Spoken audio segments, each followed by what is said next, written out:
tide, catching waves with voices bright. Set your course for tales untold, entertainment pure and bold. Come aboard this journey new, stories fresh with morning new. Saturdays are time to shine, Positively Pat's lifeline. Positively Pat's Sim Show, every tale a treasure trove. Tune in now and set your sails, laughs and chats and wondrous tales. We ride the waves of joy and cheer, every week we're standing here. Everyone keeps spirits high, morning sun in every eye. From epic quest to daily news, listen up, there's much to choose. Every word a gem we share, Saturday we conquer air. Positively Pat Sim Show, every tale a treasure trove. Tune in now and set your sails, laughs and chats and wondrous tales. We ride the waves of joy and cheer, every week we're standing here. Everyone keeps spirits high, morning sun in every eye. In every eye.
Positively Pat Sim Show, every tale a treasure trove. Tune in now and set your sails, laughs and chats and wondrous tales.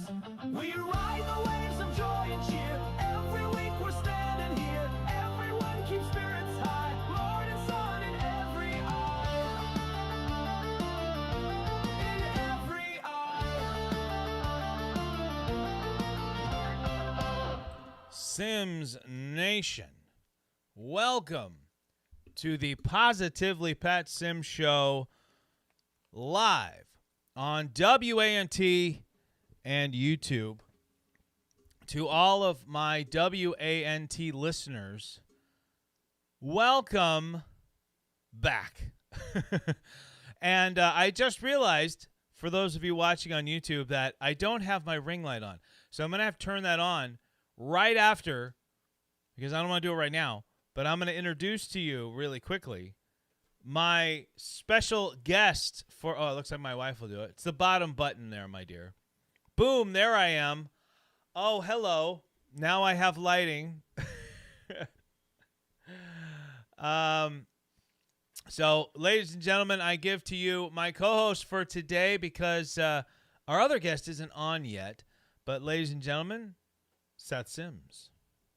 Hola, no blessing, guys. Remember, get that mic right up on you there, bro. Where? Well, no, move the mic to you. That's what I just did. Okay. Yeah. How are you doing this morning? Amazing. And what are you going to be able to keep up with this theme? When I told you what this theme was for today, Yeah. what was your reaction? I wasn't sure what you would put on here, but after I realized what you put on here, I knew all but 4. So What were the 4 you didn't know? Muppet Babies, Captain Planet, Bobby's World, and Tiny Toon Adventures. Who doesn't know Muppet Babies? Me? Muppet Babies. Which I couldn't find anything on the original, but I did find the remake from 2018 to 2022.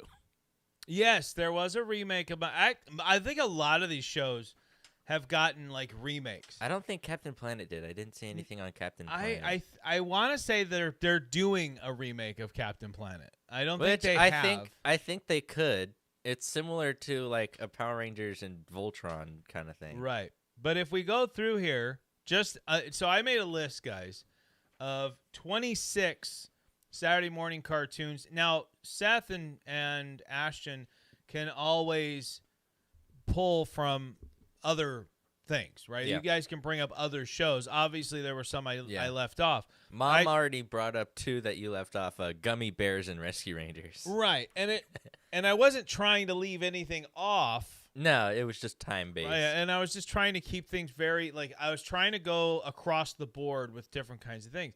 But here are just an idea of shows that have gotten reboots, right? That didn't just have one run and then done. We've had the Ninja Turtles rebooted multiple times. Scooby-Doo. I believe, Seth, has the Thundercats, did they get a reboot? Or Let me look that up real quick. I don't remember. We know Garfield has. We know Muppet Babies have. DuckTales is a surprising one that got a reboot. That was one of those shows where I was like, just leave it alone. It was so magical back then. Just leave it be. I don't think they got a reboot. I think they got like kind of what Disney did with X-Men. Oh, X-Men did, where 97. They just did like a whole like way better animation. Well, but like, that's still, clear. that counts. Okay, I That think counts. I think they got that on Netflix or something. Batman has seen multiple iterations. X-Men, and even I think Animaniacs came back for a short time. Bobby's World, no. You know, like Alvin and the Chipmunks. Yeah, Alvin and the Chipmunks, I think, came back as like a CGI show or something. Well, like Alvin that. and the Chipmunks ended up being part of the Mickey Mouse Clubhouse. Did they? Yeah, they like whenever there was a problem, every now and then they'd come up and they'd help solve it with their like little investigative skill. Like it was whenever Pete you're did talking something. about Chip and Dale. Oh. That's Hey, not they're Alvin similar. and the Chipmunks. Oh wait, yeah, I don't know why I was thinking that. All right. Wait. The Smurfs have seen multiple iterations. He-Man has seen multiple iterations. Obviously, Transformers. Yeah. Inspector Gadget has. Pokemon has seen multiple versions, but I don't think it's ever been like redone. No. It well, just it technically- continues, doesn't it? Well, the show wasn't ever like redone. It got like kind of spin-off things every now and then. Like we have the live action movie. Mm-hmm. But we also have like a couple spin-offs where like the main character is an Ash Pokemon. It's like Red or something from the games. Right. Um, Here's one that hasn't been done very often, surprisingly, or when it has, you don't hear about it very much. G.I. Joe. oh yeah. Well, which got its most recent appearance in Transformers. Right. And I think G.I. Joe's still very popular to this day, but I don't think there's a show. Mm-hmm. Whereas Transformers, once one show winds down, another one's already starting up. Yeah. Like they just keep going. Well, they got the Snake movie once. Well, yeah, they had They had a multiple couple G.I. movies. Joe movies. They had Snake. Voltron has been rebooted. Sonic the Hedgehog has had multiple iterations. Yeah, the new version of Voltron on Netflix, that was awesome. I've heard. I love that one. Super Mario Brothers has seen multiple. From what I understand, Darkwing Duck is coming back.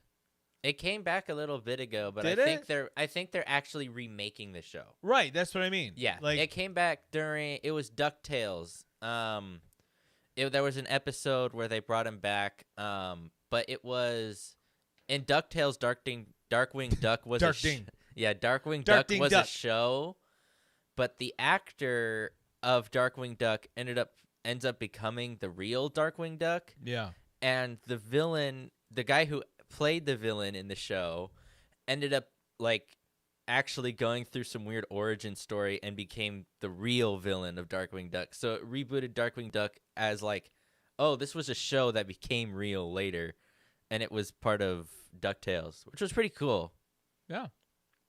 All right. As we wait for Ashton to jump on, which always depends upon his work schedule and whether he decided to wake up in the morning.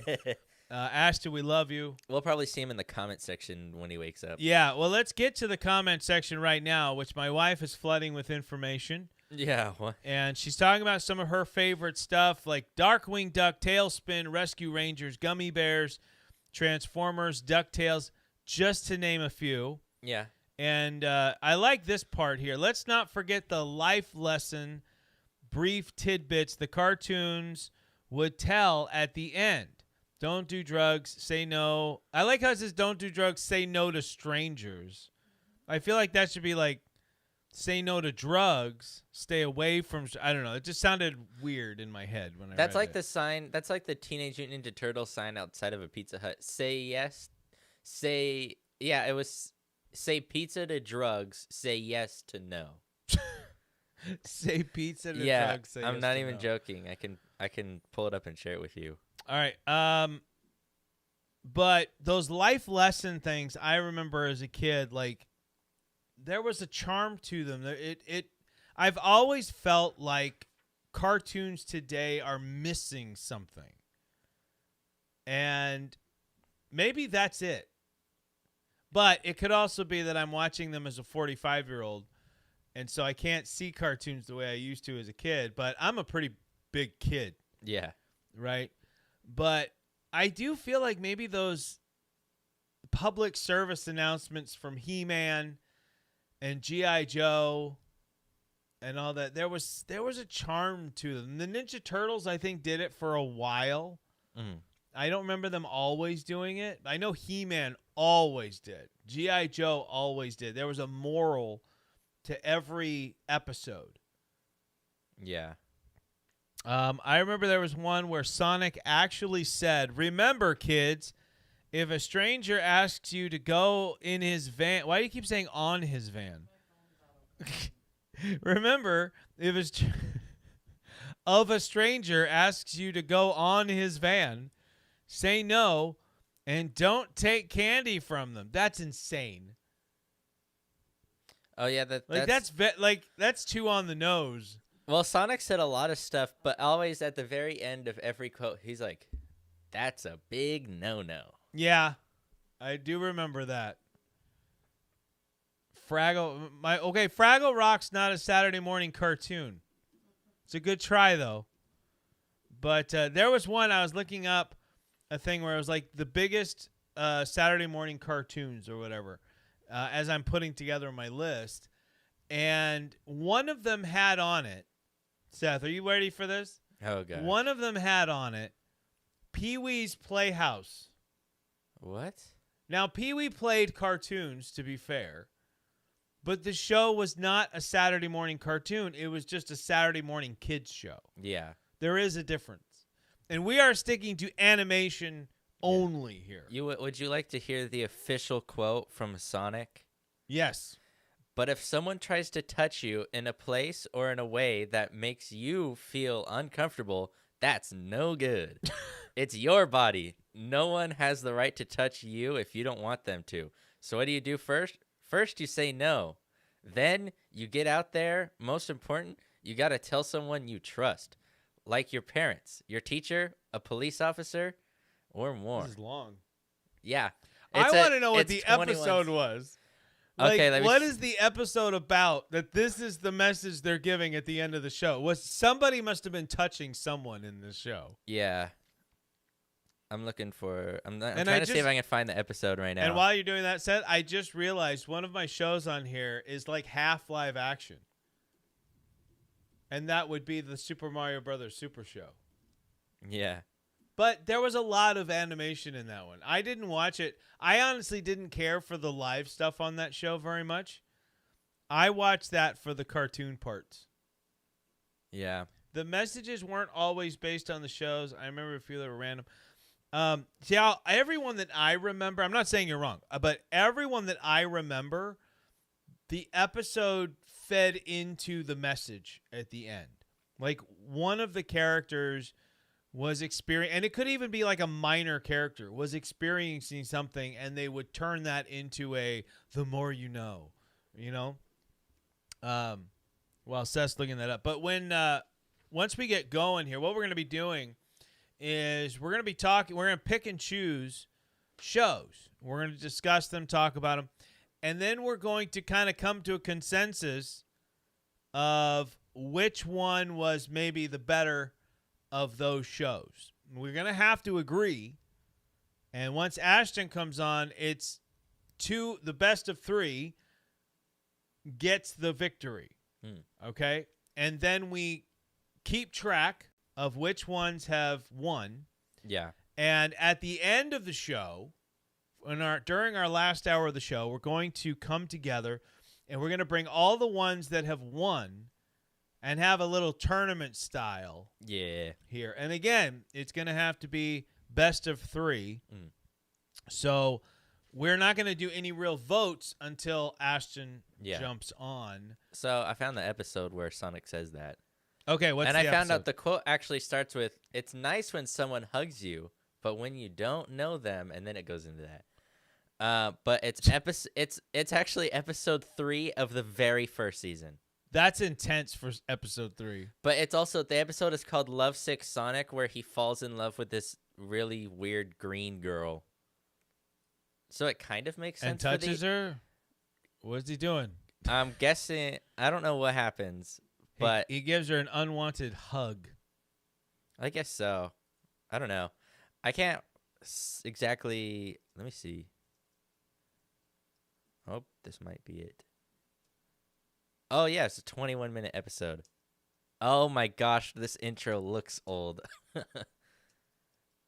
Well, yeah. Yeah. Wasn't it like either late 80s, early 90s, something like that? I'm not sure. It might have even been before late 90s or late 80s. Yeah, it could have been. Let's see.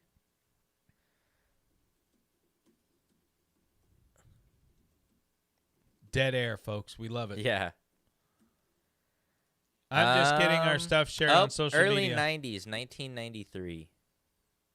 1993. Yeah, I kind of thought Sonic was more of that early 90s vibe. Yeah. And by the way, I did kind of also, if you could hear my list, there wasn't a lot of old school Saturday morning cartoons, which when I grew up, like I remember watching the Jetsons and the Flintstones. I liked the Flintstones. I'll say that. But I was more into whatever was current at that time, especially once I got into watching Saturday morning cartoons. It was because growing up, it was always like the same few for me for a while. Like it was always Looney Tunes, Flintstones, older shows.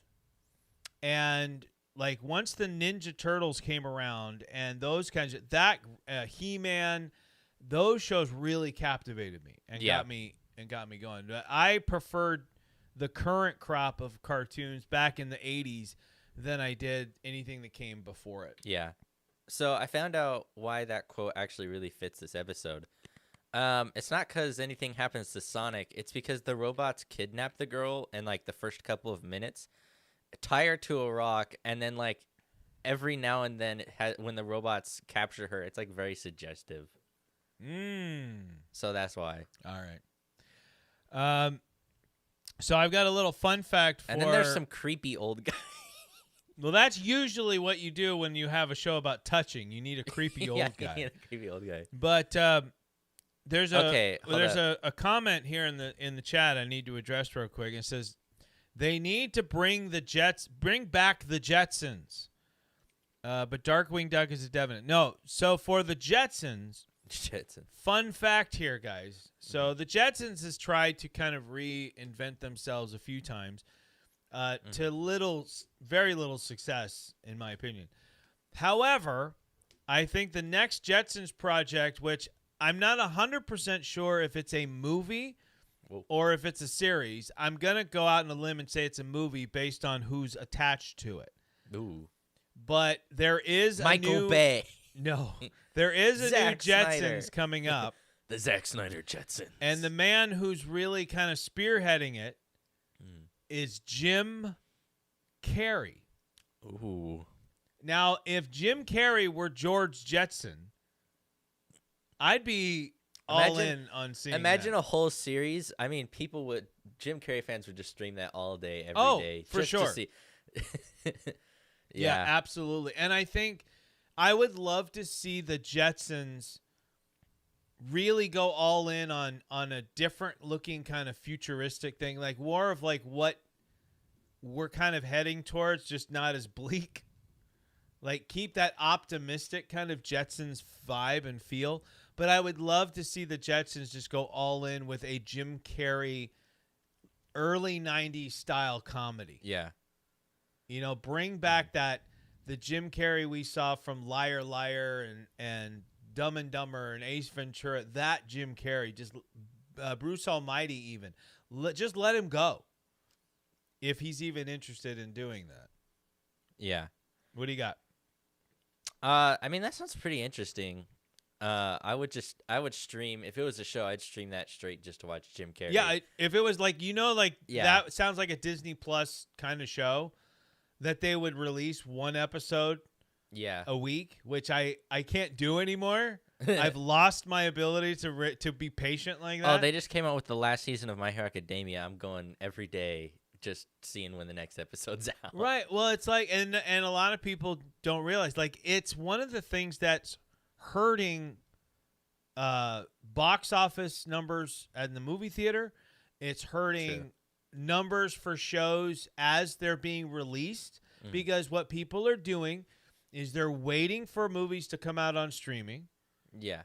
If, like, let's say you already pay for Disney Plus and Tron Ares, which just came out and underperformed Mhm. at the box office, and there's all these people making all these giving reasons and excuses why it underperformed, and a ton of people are going to watch it on Disney Plus.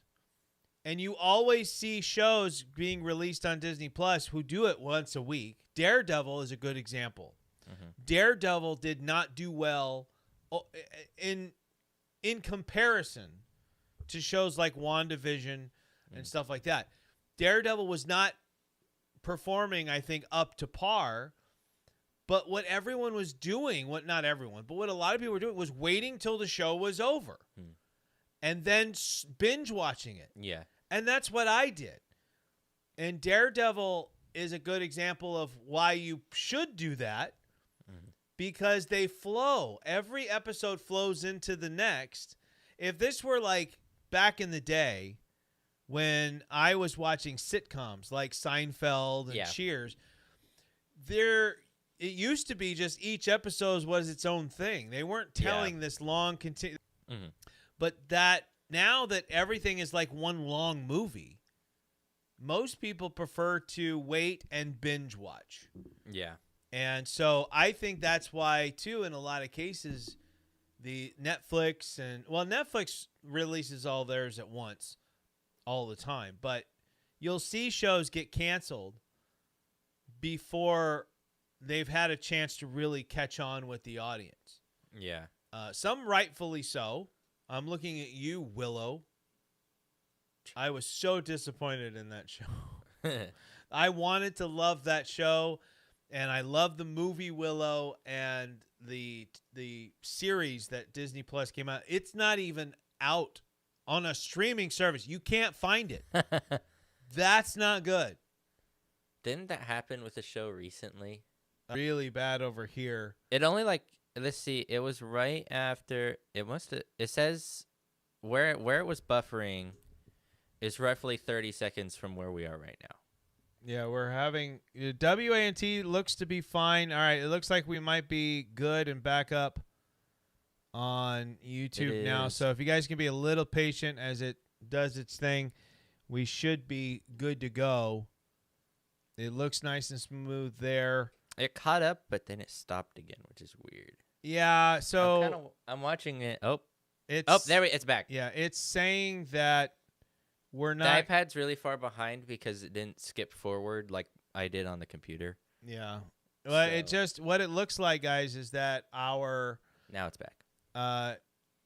There's an internet issue. Yeah, it looked like might have just gone the out bit real quick. rate that we got really low. Yeah, that was weird. And that's one of the things that we're going to have to try to work out. Yeah. I'm showing that we're streaming actually at like 9,000 kilobytes per second, which is 3,000 more than what YouTube recommends. But for some reason, YouTube's only getting. But now we're back to excellent connection. Yeah. So it could have been just a drop in the internet for a short time. I think so. It happens. Yeah. As long as we stayed on the air with WANT, I'm cool. And as long as we didn't lose the broadcast for YouTube, I'm good. Hopefully, we didn't lose too many people there because we were gaining viewers, and then when that happened, all of a sudden, most of them dropped out. Yeah. So my apologies, guys. These are all little things that I don't have control over. The stuff I do have control over, that's what gets tough. But when things are out of your control like that, it's difficult. And we've had some fun with the internet. Yeah. Recently, like, so guys, how's the iPad looking? iPad caught back up. It's fine. iPad's caught back up. All and right, I'm so like from when we're talking right now, there's like 1 second between me and the video. right, because Seth has to watch this on YouTube with you guys, so he's seeing what you see as you see. As it, long for the as most you're part. as long as you're at the start of the live like I am. Right. Now, if you guys are still having issues, what I recommend would be like refreshing the page. Yeah. Right. That should fix the problem if your guys are having any stuttering issues or anything like that. Because this morning, I did go in and fix our streaming settings. Because last night we were streaming a little high at over HD. We were doing it into how am I number 2 when I've been commenting like crazy? Because Universal got a good start. Oh yeah, yeah. Universal took that number 1 badge this morning. I think with a couple more comments, you'll get that number 1 badge. I think it's based on words, and all of his comments are like really long. Yeah, he took his time this morning. Yeah, but also I just finished the Sonic the Hedgehog episode because I was just spamming through it at 4x speed. Oh, you were watching it? Yeah. You actually watched the robots? I watched the full episode. Inappropriately do things? Yeah. But at about 5 minutes and 30 seconds, there is a snake that they basically just ripped straight out of the Jungle Book. Okay. It's brown, but it looks exactly like the snake from the Jungle Book. I mean, even the eyes are just, this is full Jungle Book snake. This is in Sonic? Yeah. Which is obviously not made by Disney. Yeah. But like full, I'll show you 100%. I mean, it's just, this is kind of a weird view, but 100% Jungle Book. Kind of snake. Yeah. Straight out of the Jungle Book. And the people online on YouTube could see that shot too. You held it just the right level. Just at the right level. Yeah, I mean, it's not exact. I mean, I remember like the Jungle Book one didn't have those big fangs because it was like a boa constrictor. Yeah. It wasn't like a venomous snake, but you're right. It's very, very similar. Yeah. It's like they were like, we need a snake, but we don't know how to draw one, and went to Jungle Book and just did that and go, well, how can we make it different? We'll give him fangs. Yeah, make it more like a snake. Trust in. Well, did you see the moment that they're talking about where it was like suggestive? Yeah, it was like at the very beginning. Oh. So you have to remember that moment through the entirety of the show, and then Sonic comes on and says, well, there's don't let people touch you bad. There's more of it because they're all chasing her throughout the entire episode, but the only real moment is like at the very beginning. You know what? I'm going to look up something. Okay. Because if you open the messages, you can see that I sent you the Teenage Mutant Ninja Turtles. what?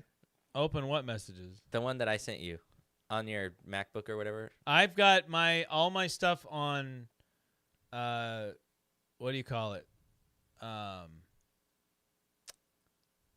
Do not disturb. Oh, So that people don't get make that a bunch notification. but they don't give me a bunch of stuff while Yeah. I'm doing the show, and I can, I have enough trouble focusing on the show when I'm not distracted. All right, so what I want to do is I'm looking up something just to see.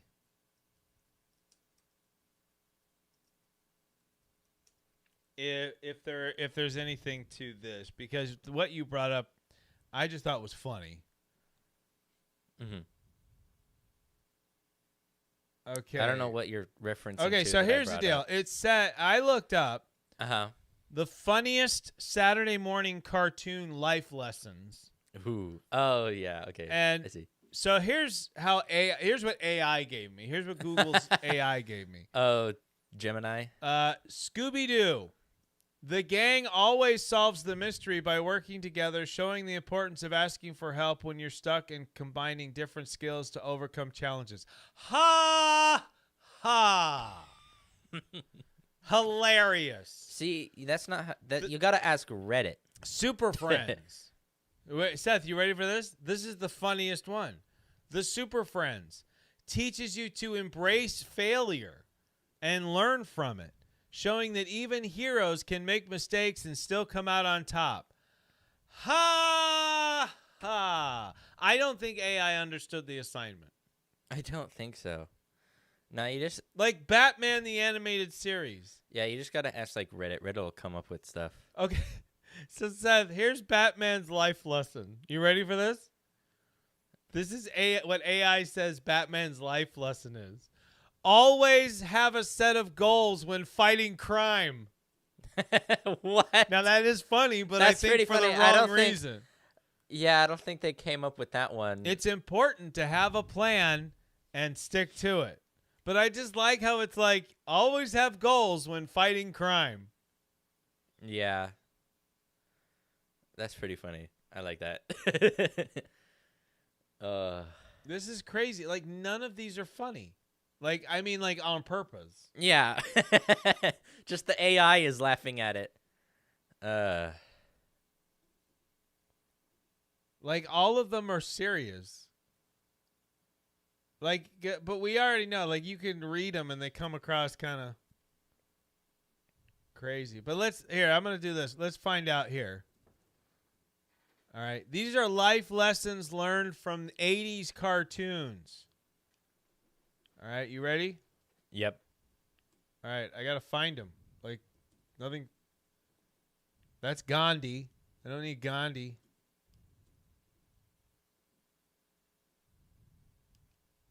Eat my shorts. Well, that's not really a. That's 80s. That's Bart.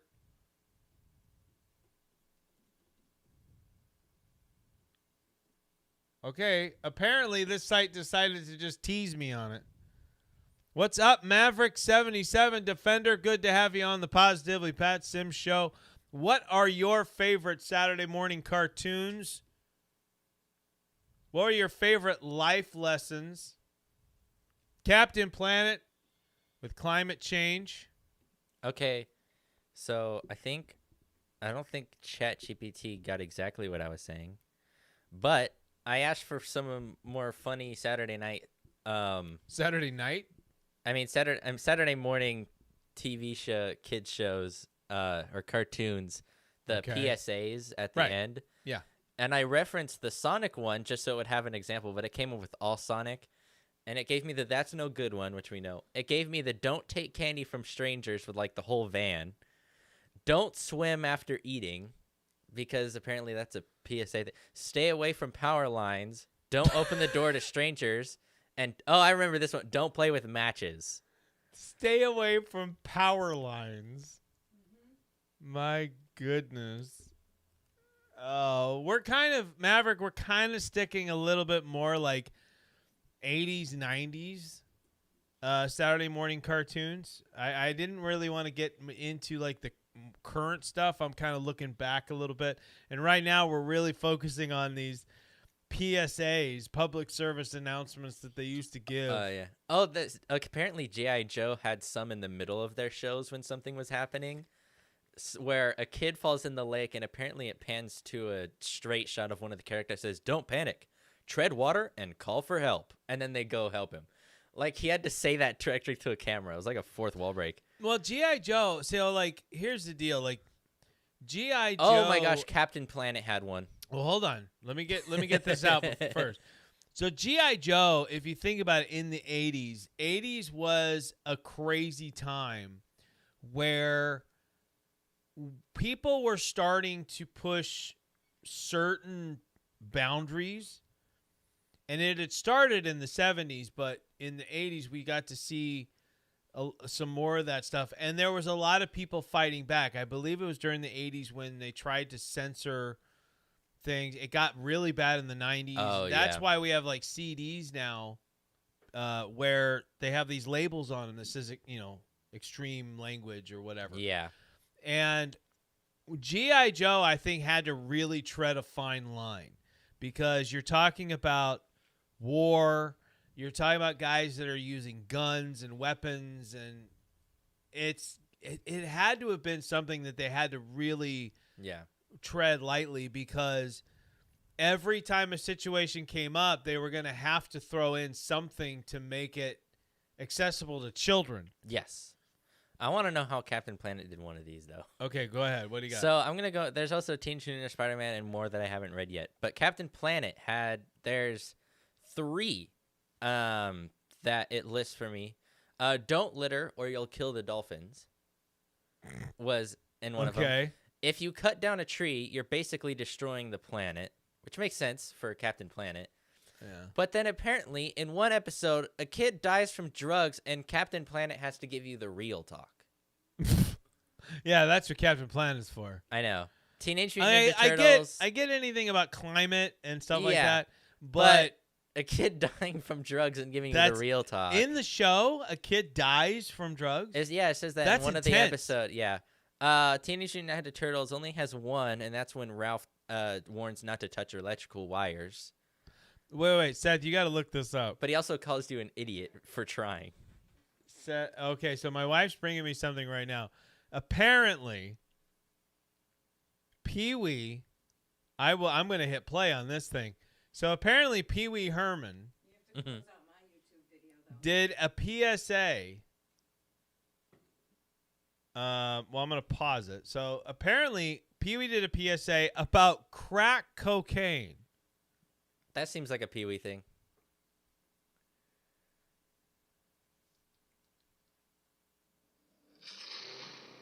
It's very ominous. It's crack cocaine. This is the sound, dude. This is crack. He's showing us crack. Cocaine. Yeah, It isn't I remember this. glamorous I actually remember or seeing this. cool or kid stuff. It's the most addictive kind of cocaine, and it can kill you. What's really bad is nobody knows how much it takes. So every time you use it, you risk dying. It isn't worth it. Look, everybody wants to be cool. But doing Whatever you're picturing in your head is probably exactly what this is. Yeah, It's 100%. just Pee-wee sitting in a dark room. Yeah. it with crack isn't just wrong. It could be dead wrong. The heartbeat. Yeah. Don't even try it. So there's also another one that's drugs related. Wow. Spider-Man, the 80s and 90s show Spider-Man, had one warning, and it was during an episode where he was stopping villains, and it was, well, obviously stopping villains, but it was drugs destroy your brain and your future, Yeah. which makes sense. And yes, Maverick 77 Defender, He-Man, every episode had a PSA, life lesson at the end of the show. Every one of them. I don't think they Wait. ever. And Transformers, Seth, do you remember Transformers did the original run? I don't remember. Like what the original Optimus one did. Prime would come on and like, don't be a bully. Oh yeah, I remember that one. So I don't think this is true because it gave me a Transformers one. Okay. Because it's partially from the 2007 film at the end, but then it puts a part at the end of it that was not in that part. Unless and Transformers, they did this, and that's where 2007 got it from. But it says freedom is the right of all sentient beings until you break the law. What? You are free until you break Yeah. and then you've lost your. Well, Yeah. I mean, it makes sense. It makes sense, because but I don't think that was in there. it sounds like something they would have said on the cartoon show because it's again Yeah. 80s was trying to crack down on a lot of drugs and all Yeah. this stuff. And I could see Optimus coming on the screen and being like, freedom is a right of all sentient beings unless you break the law. Yeah. And then you go to jail, meaning you lose that freedom. Yeah. I Also, think that's the apparently- point, but that's a weird way Yeah. to say it. I don't know what Birds is, but apparently they were all about like anti-cyberbullying and anti-speciesist, whatever that is. And it's always like, be nice to each other at the end of episodes. Maverick says Popeye could be about eating healthy. Oh, look.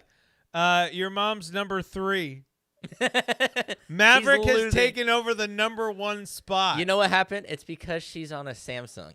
Right. Yeah. Everyone chatting is on No, iPhone. she's not on a Samsung. Oh, yeah. She's on a Google Pixel. Oh, that's even worse. Okay. We wait. just went okay. right into the red on your laugh. Your laugh sent us just like. Yeah. Okay. Apparently, He-Man didn't have any cursed ones. I don't know why it gave it to me if it's not. And cursed, that is so because funny. that's what I want asked. someone else to come into the chat and just And just- knock her down to number 4. There's not even number 4. Once you're out of number 3, there's just It nothing. just goes nothing. Oh, you should start chatting on the laptop. I might. Okay. And just chat one word at a time because maybe it's just the frequency in that. Oh, I yeah. don't know, but He-Man had a couple though. They're not cursed, but it's like today we learned that helping others is the true strength, and also like it's okay to be afraid. Courage means acting in spite of fear. Of course, a crime dog is about like don't do a anything dog illegal. yeah. Well, Seth, I need you to look up something for me since Seth's our Okay. computer man. Yep. Right. So Maverick said there's a UK cartoon. All right. I would love to know what this is. Banana Man. So the UK has its own Saturday morning cartoons, apparently. Okay. And Banana Man is one of them. Because all I'm picturing, and Seth, do you remember that show with Wait. the bananas? I don't know. where they were but like hold bananas up. in pajamas. Like, that's all I'm picturing. And he also Wait. said Super Ted. Super Ted sounds like something I'd want to watch. But all I can picture in my head is the stuffed bear from Ted, the movie. And so all I'm seeing in my head is him with a cape. Okay. Apparently, Yes. Banana Man. Banana Man. It kind of. Oh my gosh. Oh, your gosh. Is this? What?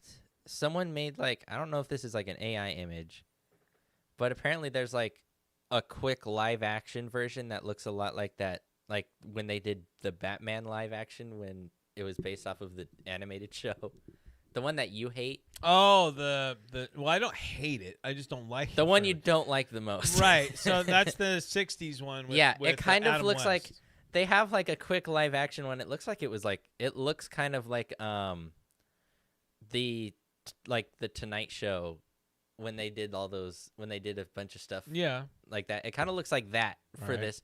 But Banana Man is pretty much like Superman, But, but a he's banana. actually I'm pretty sure he's only called Banana Man because his face looks like a banana.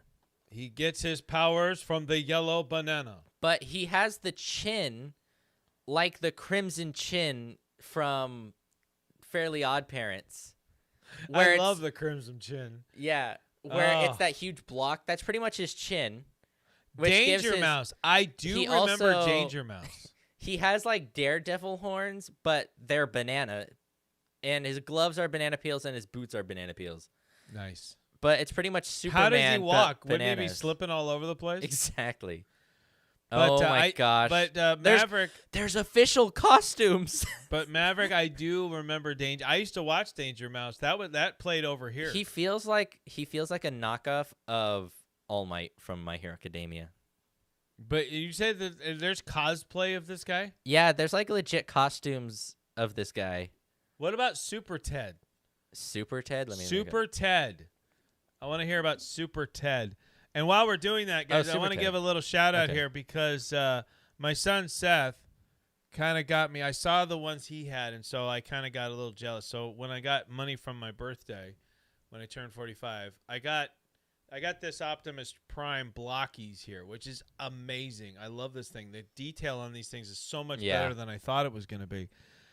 Because, they're not huge or nothing. But then the one I really wanted, and he's just knocked his mom out of the rankings. my gosh, did I? By doing 3. You're already number 3. Oh my gosh, that's But beautiful. here is, this is the newest member of the team, Megatron. And these are both from the movie. And so I want to give a shout out to Seth. You can see the cube in his chest, but I want to give a shout out to Seth for turning me onto these characters or these blockies, and also he put them together because he's really good at doing that and doing it quickly. Just ask another person named Pat. So I found. Do you know what Super Ted is, or were you asking me because you No, didn't I'm know? asking you to look it up. Okay, well, Super Ted is a teddy bear from Canada that has superpowers. So it is Ted. Wait, from Canada? It's Yeah. a UK show about a stuffed bear Well, from he Canada. has- eh? Wait, it looks like a Canadian. Well, it looks like the Canadian though. All the Rodimus pictures are Prime. low quality. Seth Maverick's talking about Rodimus. Oh, in I the have chat I here. have the G1 toy. He has the G1 I have the Rodimus G1 toy. Prime. So I found Super Ted. Here's Give a hoot, don't pollute. so here's Super Ted. Oh my gosh, that's hilarious. And then within the first 20 pictures, I found Super Ted.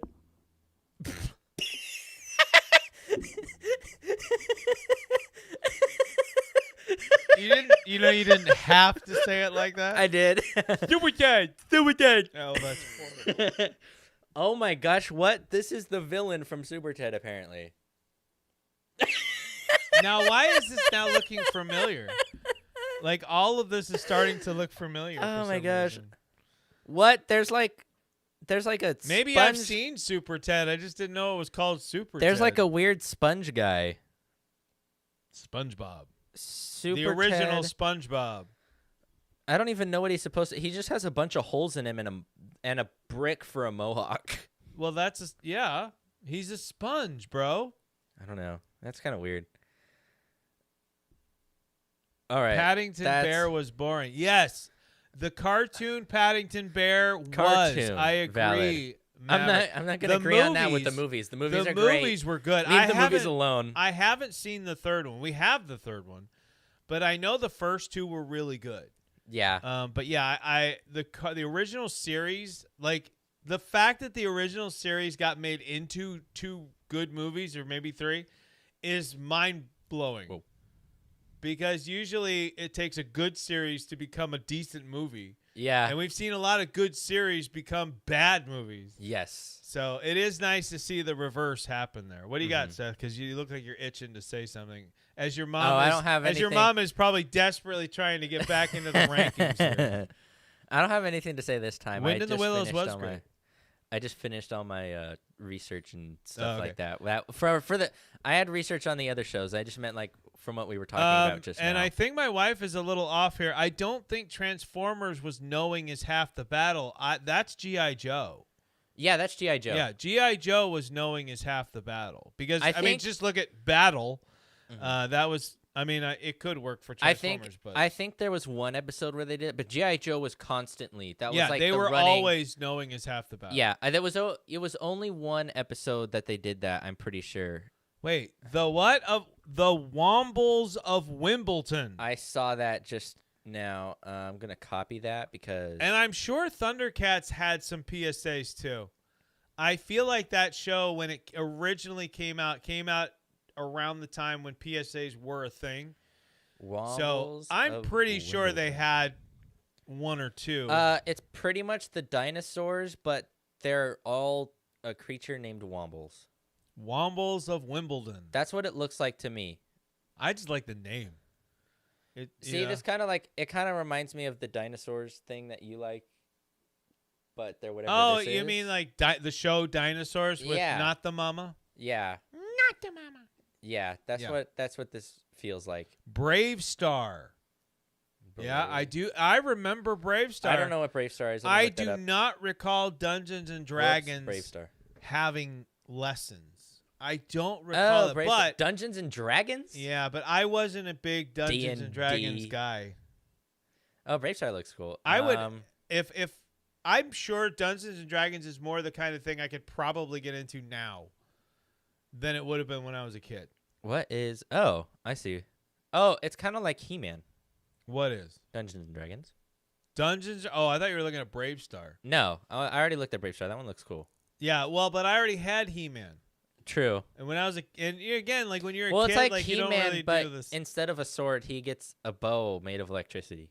And Fraggle Rock, It even looks like He-Man. Fraggle Rock, my friend, is not a. We established this earlier in the Rock. show.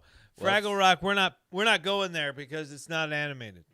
Yeah. Fraggle Rock, I did love Fraggle Rock, by the way, and I think Fraggle Rock did. They have probably some, did. like, because you're talking about Jim Henson's Yeah. thing, and the only thing they did that didn't really have that come right out and say this is the moral of the story here, even though they all did actually, was the Muppets.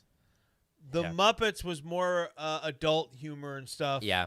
and all that. But all the other stuff Jim Henson and his company did, from Sesame Street to the Fraggle Rock and all that, I think they all had lessons to be learned in. Guys, if you're wondering, apparently the Truman Show is free on YouTube. The what is? The Truman Show. Oh, the Jim Carrey movie? Yeah. Well, It's free on YouTube. is it like an actual good, decent? Yeah, it's like Well, you're not watching it now, are you? No. Okay. It's like it's on the suggested though. It says free. It's PG. It's the Truman Show. Like the official Truman Show thing. It's an actual like purchase thing. Seth, It's free. Don't forget about Dogtanian and the Three Muskehounds. I remember. I got a story to tell while Seth's looking that up. So D'Artagnan and I Truman went Show. to a recording studio one time to record some vocals, and my wife went with me. Dad. I think she was there when this guy told the story, but the recording engineer was sitting there, and he starts telling us about this show that he pitched to Comedy Central and the cast was all dogs. And I remember as he's telling, it was so bad that I just kind of shut up. Like, I don't even remember the details. I've blocked it from my head. But he told us about this show that he was going to pitch. I think my wife and I were both just being polite.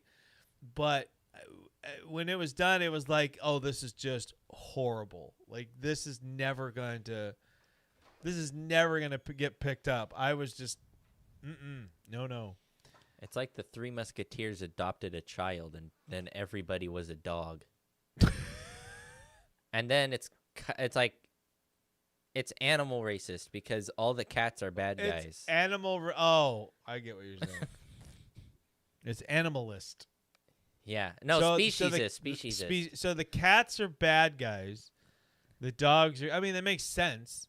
Top Cat? What was Top Cat? Top never mind. Cat I is know what from Top Cat is. 1961. Apparently, that's old. Yeah, I look Top. I don't know when it came out though. Captain Caveman was amazing. I can't confirm when it came out. We are still waiting for my buddy Ashton. By the way, I'm gonna actually. Oh yeah, see 1961. If he sent me a message or anything like that. Wow. Captain Caveman. I think I heard of that recently. Captain Caveman. Oh, sorry. Oh, yeah. Oh, I took the Captain Planet theme and just, okay, I've seen Captain Caveman things before. Seth, did you send me a picture? Yeah, I did. Remember the Teenage Oh, Mutant you Ninja Turtles? sent me the say pizza. That's why I know Captain Caveman. He's in the Scoob movie. They put him in the Scoob movie. Say pizza to drugs, say no to yes. Yeah. Yeah, Dad. Captain Caveman, they put him in the Scoob movie. Right. I love Captain Yeah. Caveman. I remember. Caveman's awesome. I remember him now. That's cool. Okay. Verizon, let me know my bill is ready. Well, these are old messages. Your bill's ready. Hong Kong Fooey? Hong Kong Fooey, baby. All right, Hong Kong. And- Get all your and- shows out and now yes, because since Ashton isn't here, when he gets here, we're gonna have to spam through them from the shows that we got already. And yes, to my wife's point, What is Hong Kong? I Phooey? believe G.I. Joe and Transformers were animated by the same I think people. so. Yeah, Because both were basically Hasbro and both were Hasbro comics. Yeah. Or Marvel comics. Marvel. They were all by Marvel. They were all like under Marvel. I thought there were toys that. Well, toys, yeah, Hasbro. I meant like the comics were. No, I know, but we're Marvel. talking about animation for the show. Oh yeah, Hasbro. And He-Man was Filmation, I think, is who did He-Man. Mm-hmm. The animator is Toei, Toei, whatever that means. But yeah, I sent Ashton a message. Are you awake? Oh, Toy Animation is like anime. For LA, at least. Okay. And their logo is a cowboy mouse cat thing. All right, guys. Hey, real quick, while we're waiting for a response from my boy Ashton here, we're gonna take a quick little breather and kind of reset things. I want to start getting into. I mean, don't get me wrong. I am loving the conversation, but I want to start getting into our actual Saturday morning cartoons from this list. Someone is spamming the The hearts and everything over there. I know. Well, I don't know faster, it's you. though. I'm faster. It doesn't tell me who's doing it. Can it you just, it can just you shows see me. all the hearts I'm doing? I see quite a few. Yeah, that's just me. Here, wait. I can change it to the 100. Oh no! What did I do? I don't know. What I did went you to do? what? I double clicked the 100 and it took me to the dictionary of the Wombles, and I don't even have that. I don't even have that search pulled up. All right, guys. Hey, The don't. Wombles isn't even on my search anymore. How'd it do that? Oh, Johnny Bravo. Don't get me started on Johnny Bravo. That's one of my Johnny favorites. Bravo. All right, Is that on guys. this Hey, list? don't. No, because Oh. it wasn't really a Saturday morning cartoon. Oh, true. It was just a. Look at my comment like 3 ago. 3 what? What? Look at my comment 3 ago. 1, 2, 3. And just like that, I'm so low on the ranking, I don't even have a number. Yeah, we know. Yeah, we know. It's because you're on a Google Seth Pixel. did. I did 3 He did comments, 3 all comments one and knocked word. you off the board. And they were all one word. I didn't even have to try. They were all one word. Yeah, I don't know how it works. I really don't know. I don't know. It's biased. Yeah, it's sexist. Oh, Defenders of the Earth. I heard of that one. All right, so guys, please don't go anywhere. We're gonna be right back with more Saturday morning cartoon talk. We're having a lot of fun right here. Hopefully, we can get our buddy Ashton on here and get going even more into all this. But until they got a then, I cool want to give comic you book. guys. We got 3 all new original songs that I wrote for this week, and the first one is going to be about one of my all-time favorite shows in terms of Saturday morning cartoons, and that is the one and only He-Man and the Masters of the Universe. So, guys, do not go anywhere. We'll be right back. This is the Positively Pat Sims Show on WANT, where if you want it, we got it, and live streaming on YouTube. We'll be right back.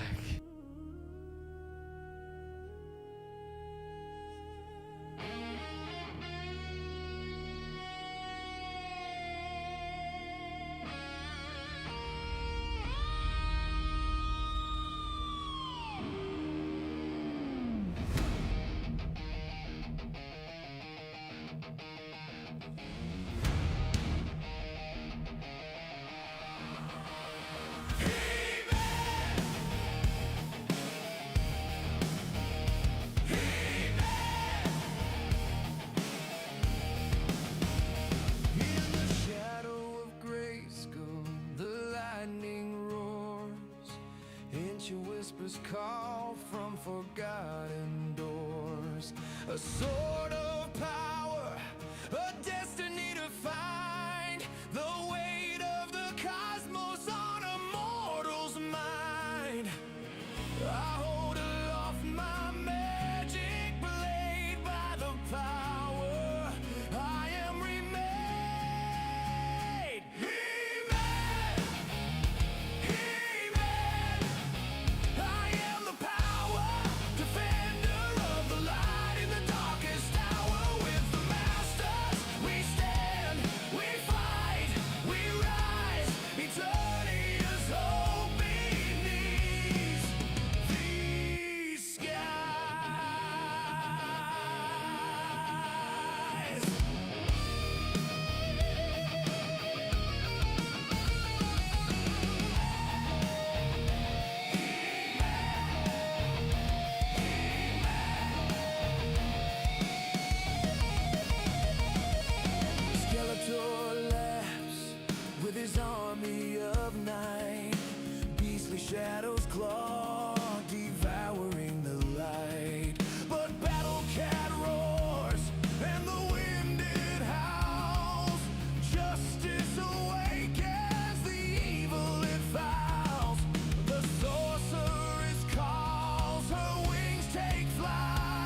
He-Man, baby, right here on the Positively Pat Sim Show. Welcome back, everybody.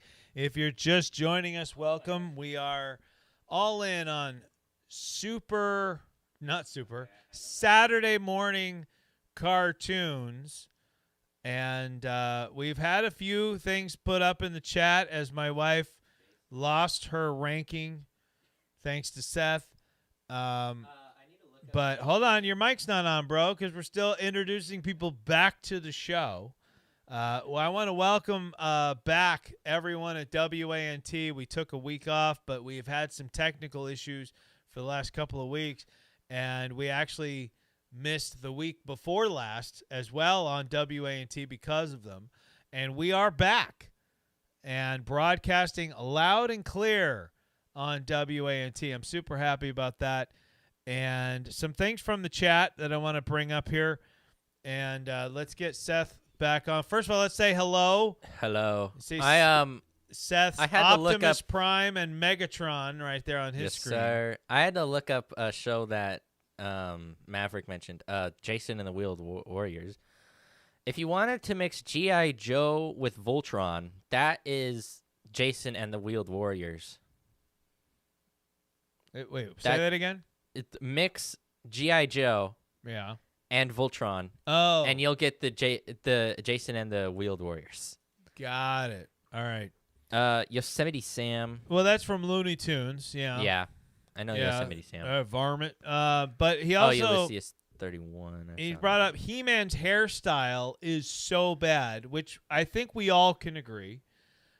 He-Man, very obviously, I don't care what anyone might say again. He-Man is obviously based on like Conan.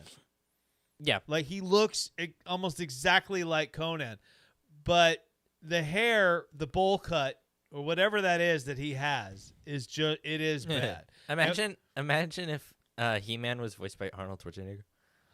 Well, I mean, I'd be all right with that. I mean, he was Conan. I can't really do an impression. I need you to say "I have the power" in his voice. I have the power. There you go. That was horrible, but yeah. But here's the thing, like when we talked about this during the break, which Guardians is of Space. I don't. For me, I think it would have been better had He-Man,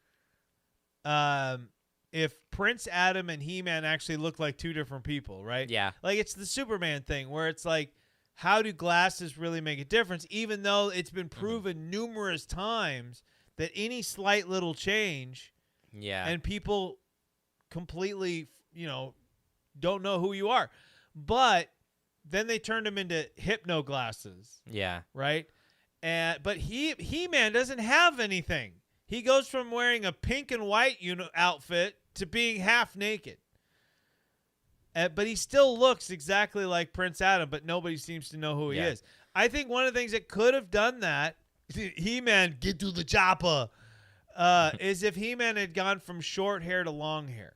Yeah. Like, honestly, like Then when I cut I feel like that would make it look like an aging process. Right, but like when I cut my long hair, there were a lot of people that had to double take. Yeah. And I didn't wear it long, like straight and long all the time. I usually pulled it back into a ponytail. So to me, it didn't look all that much different. So apparently Battle of the Planets, or G-Force, in Japanese is Science Ninja Team Gotcha Man. Yes. I love that. Oh, my gosh. Science Ninja Team sounds... Gotcha Man. Apparently you sounded like Red Sonja. I don't know who that is. Red Sonja. Oh, Red Sonja is kind of like a Conan spinoff. There was a movie about it too. So you sound like a woman version of Arnold Schwarzenegger is what he's saying. Wait, I what? He said when I do Arnold, I sound like a when you did that when version? you said I have the power, you sounded like Red Sonja. Red Sonja. Sonia, whatever. I have the power. Yeah, apparently that sounds like Red Sonja. So you're a female Arnold Schwarzenegger voice. That hurts. That hurt me in my feel goods. Maverick just said lol twice. Yeah. That's how funny it was. That's how funny it was. All right. All All right. Hey, let's get into our list here, Seth. Okay. Yeah, we probably And I'm going to let you pick first of a show you want to put up for you one of your favorites that we can add to our grand finale at the end of the show. So I think what I do you got? have. Let me look through. I have what? I think I have 4 that I want to try and get into the final. Just look at your mother's last thing there. As your mom becomes the number 1. How did you do that? You just skipped to the top. As her complaining about the ranking algorithm got her the number 1 commenter badge. I just put that as not fair to see if it would update for me. So Maverick is down to number 2. Yeah. And Okay. no, I don't think 80s Batman cartoons gave life like Batman Yeah. the animated series. I don't believe did life lessons. Yeah.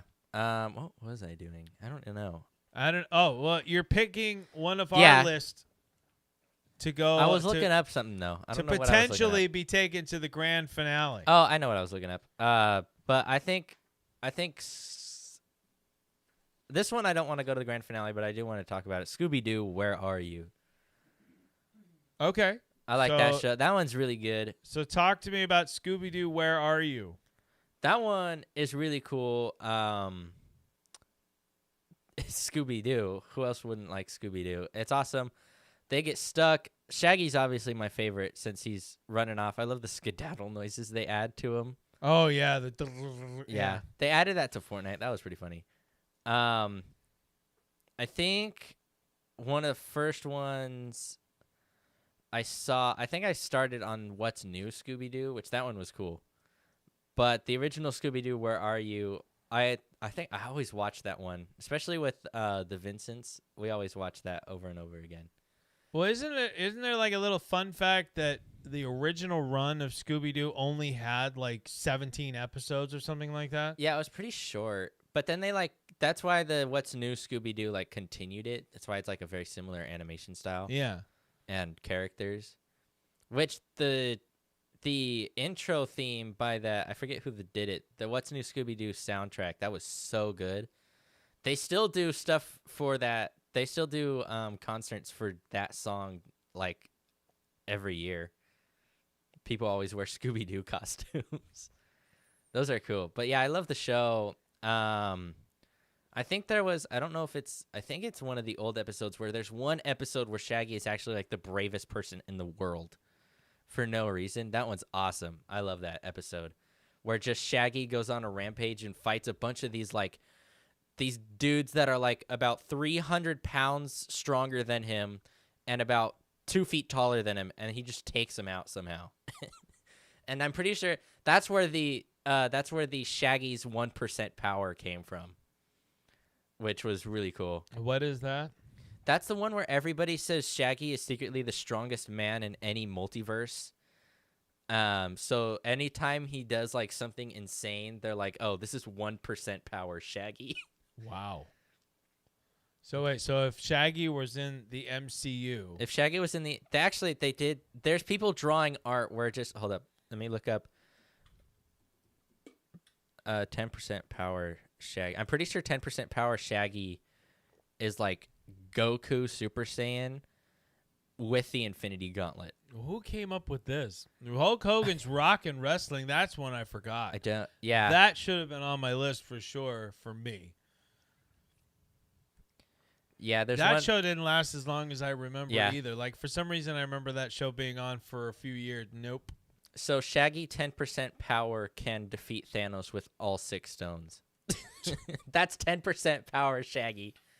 10% power Shaggy can beat Yeah. Thanos. And That's with, insane. But that's with ease. He's like, they replaced him with the Captain America where he's holding the gauntlet up, but he's like, he's just like sitting there like, you made me use 10% of my power. But what, It just like, easily takes him out. where did this come from? Why all of a sudden has Shaggy been made this ultra powerful being? Because of that one episode where he easily took out the super big guys just on accident. Kind of like, he's just like, you want Right. to mess with me? And then he just takes him out. But like he said crazy. it wasn't it like by accident. Like he didn't actually. He wasn't. I'm pretty sure he kind of like. Well, I think there's another episode, but the one I'm thinking of, I'm pretty sure he was like technically scared and had his eyes closed, and he was just kind of swinging around. Yeah, it's the things people come up with. Wow, that was With horrible. your what?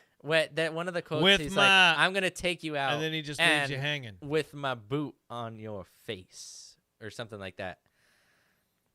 All right, That so one was crazy. But yeah, I love Scooby-Doo. Was awesome. yeah, and your mom and I was talking about this because there were so few episodes, and the original run was Don't talk about Velma. Velma can Scooby-Doo, leave. where are you? Right, that was the original Yeah. cartoon series. And I remember growing up thinking like there was a million of them because like I don't remember watching the same episode twice. Yeah, it's weird. It's like you'd go back to watch the first episode, and it's like, wait, I don't remember this being the first episode. I remember something else. And then you go Right. watch that something else, and you're like, wait, but this feels different now too. Right. Like, you could go through over and over. It's almost like, honestly, I feel like they could have just like, when re-airing the episodes, they just animated a new character in the place of the first character and called it a new episode, Yeah. and we would have been totally convinced. Well, here's I've had that experience. I don't know about you. Let's just chat up about this here. If Yeah. you guys have had this experience, let me know. I had that experience all the time watching SpongeBob. Oh my gosh! Where yeah. I would watch, like I'd watch the episodes, and Mhm. when you guys were growing up, we would watch them like multiple times. And I remember like feeling like the order would change. And this is like Yeah. on a DVD. The Yeah. order would change. yeah. And then the moments in the show would change. Like that's what I felt. And I remember I'm sorry, Maverick has never seen SpongeBob. And I remember your mom used to think the same thing about the not little Einsteins, but it was the baby Einstein or something like that. That's baby Little Mozart. Oh, Baby Mozart. There Okay. was this video that would show all these little toys while they played piano Mozart music. And your mom was convinced that it would change every time we watched it. And it actually I remember she was so convincing that I sat down and like wrote everything out and it never changed ever. Yeah. But watching it, you're like, oh wait, that's out of order or that's not the way. Yeah. Because your mind just doesn't. That's how reliable your mind can be. Yeah.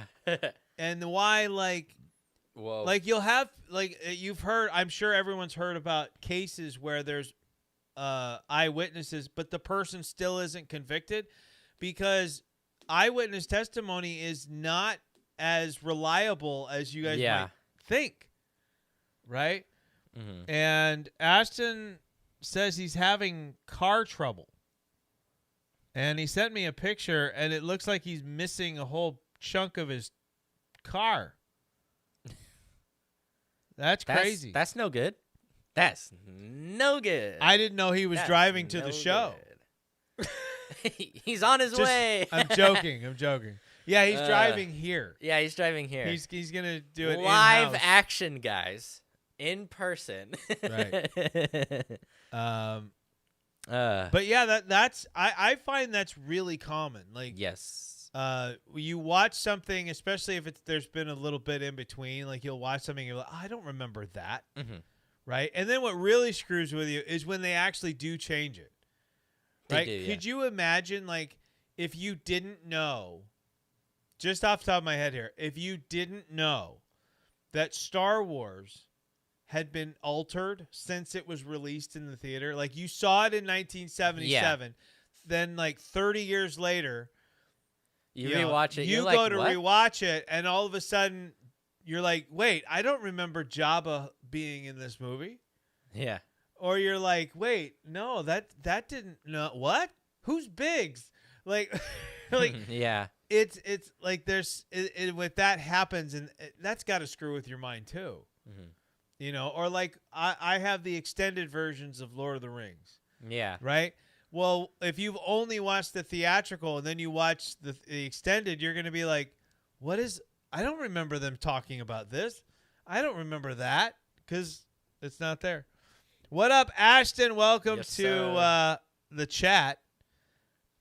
We got your picture. Yeah. And we see that you are having some car trouble. You're having trouble getting to the studio.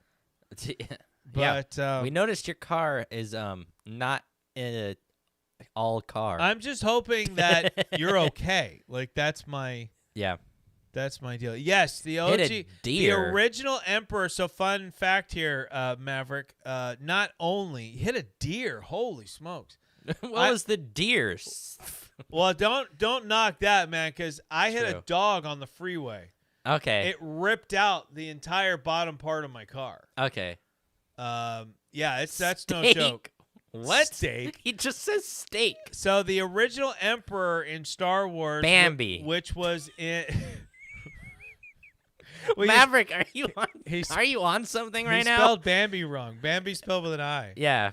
Uh, What's going on? the original Emperor in Star okay. Wars, The Empire Strikes Back, was a mix of a monkey and a woman. And it became a man. Seth, if you look up the original Emperor, you'll see a Okay. picture. It is hilarious. It was one of those changes that George made after the fact that was completely warranted. It was really bad. It looks like E.T. Yeah, it's bad. It's like the eyes of a monkey, and then the rest is like a girl. A witch. Yeah. Yeah, it's not pretty. But I don't think the Emperor is supposed to be, so Well, yeah. makes sense. But yeah, it was bad. A monkey and a woman sounds like a dad monkey and a- joke. yeah. It does. It does. But no, it's true. And that's 100% true. And Seth, you see the picture? Yeah, I saw the Can- picture. oh, I thought you were Oh. going to show. Yeah, I can do that real quick. Yeah, show them what it looks like. It is. It's a, I don't know exactly what kind of monkey, but it is a monkey and Okay. a Here you go. woman. Yeah. There's the monkey woman. Well, yeah, so you can see the eyes Yeah. are really, all I see is the ring light. Oh. But, Does all that right, help? Does that help? but no. No. There you go. So right there in that corner there, you can see the eyes are all messed up. That's monkey eyes. Yeah. And then you have a female face underneath. So, all right. That is weird. So Seth don't- went with Scooby-Doo. Scooby-Doo. I'm going to go with Uh-huh. a go-to Luke for me that I could Skywalker. watch right now. Maverick's just throwing stuff out there. I don't even know what yeah, the he's context he's is. he's just throwing words. Like, steak, Bambi. Oh, that's Oh, right. He's trying to take Luke back that number Skywalker. one spot. Oh, yeah. Still. So I'm going to go with Garfield and Friends. Nice. And I'm going to be honest here. I used to, when I was younger, I used to think that the Garfield cartoon sections, because you would start with the Garfield cartoon, then you would jump into the Barnyard characters, Oh, yeah. and then usually you'd go back to Garfield. Mhm. And I remember wishing that they never went to the Barnyard characters when I first started watching. And the more I watched it, the more I started to really get into those Barnyard characters. There's a duck that wears a floaty around his waist, and on the floaty is a duck. And when he reacts and the duck on the floaty would react and move too. It was amazing. I loved it. That's like when anime characters, like, they're wearing helmets made of metal, and then they get surprised, and all of a sudden the eye parts of the metal are just ginormous. Right. It's like, how did you bend the metal? You were so surprised you bent metal. Yeah. Garfield is always a great go-to. Even the new episodes of Garfield, the computer animation one, I really like. I liked the Netflix one was great. I liked the computer animated Garfield movies that they were releasing, not in the theaters, but because the Bill Murray Garfield ones I can do without. And I actually enjoyed the Chris Pratt Garfield. That was decent. Yeah. I thought it was better than it got credit for, and I'm excited that they're doing a sequel. Mhm. So I just hope that they take it. Chris Pratt just needs more voices. Yeah. Right. Don't say that too loud. You'll get us canceled. But you know what? To be fair, like people are hating on Chris Pratt. The people making the movie offered him the part. It's not like he's the one that came up with Garfield and said, "Okay, I'm going to voice Garfield." They came to him. And same thing with Super Mario Brothers. He didn't come up with Super Mario Brothers and say, "I'm going to voice Mario." And to be fair, I thought was a great Mario. Yeah. And for all the people that complained, you guys are talking about the Mario show, the Super Mario Brothers Super Show, which was like part live action, part animation. Yeah. It was like the very beginning and the very beginning, just before ad breaks, and at the very end was when they because did they it. always told a separate story with the live action stuff. Yeah, the live action stuff was the PSAs mostly. But a lot of people were like, the guy that voices Mario is still alive. He can voice Mario, which I understand that. But the guy that's been voicing Mario could have done the voice of Mario for every show ever done, and I don't think he's ever done one. No, he's never. Yeah. So he was mostly just for the sound effects of Mario. Woo-hoo! Yeah, he would do one-liners for the game. Yeah. But which is what he wanted to, because that was his whole thing, was one-liners, which was his one-liner I think his first one-liner was like Mario wanting pasta. Right. He's like, "Give me some pasta." But here's the thing. And then they're like, "Oh yeah, we want you as the voice actor," even though he's Italian, but apparently he loves and that's where the whole like spaghetti and pasta came from. But was that line. Chris Pratt, I thought, did a really good job. He also said he didn't want to do the movie. Who did? The voice actor of Mario. Oh, I'm sure. Yeah. I'm sure. But Chris Pratt did a lot of had a great moments where he emulated that voice, but he still made it his own. I don't remember anybody complaining that Captain Lou Albano was the voice of Mario for the Super Mario Brothers Super Show. Who would?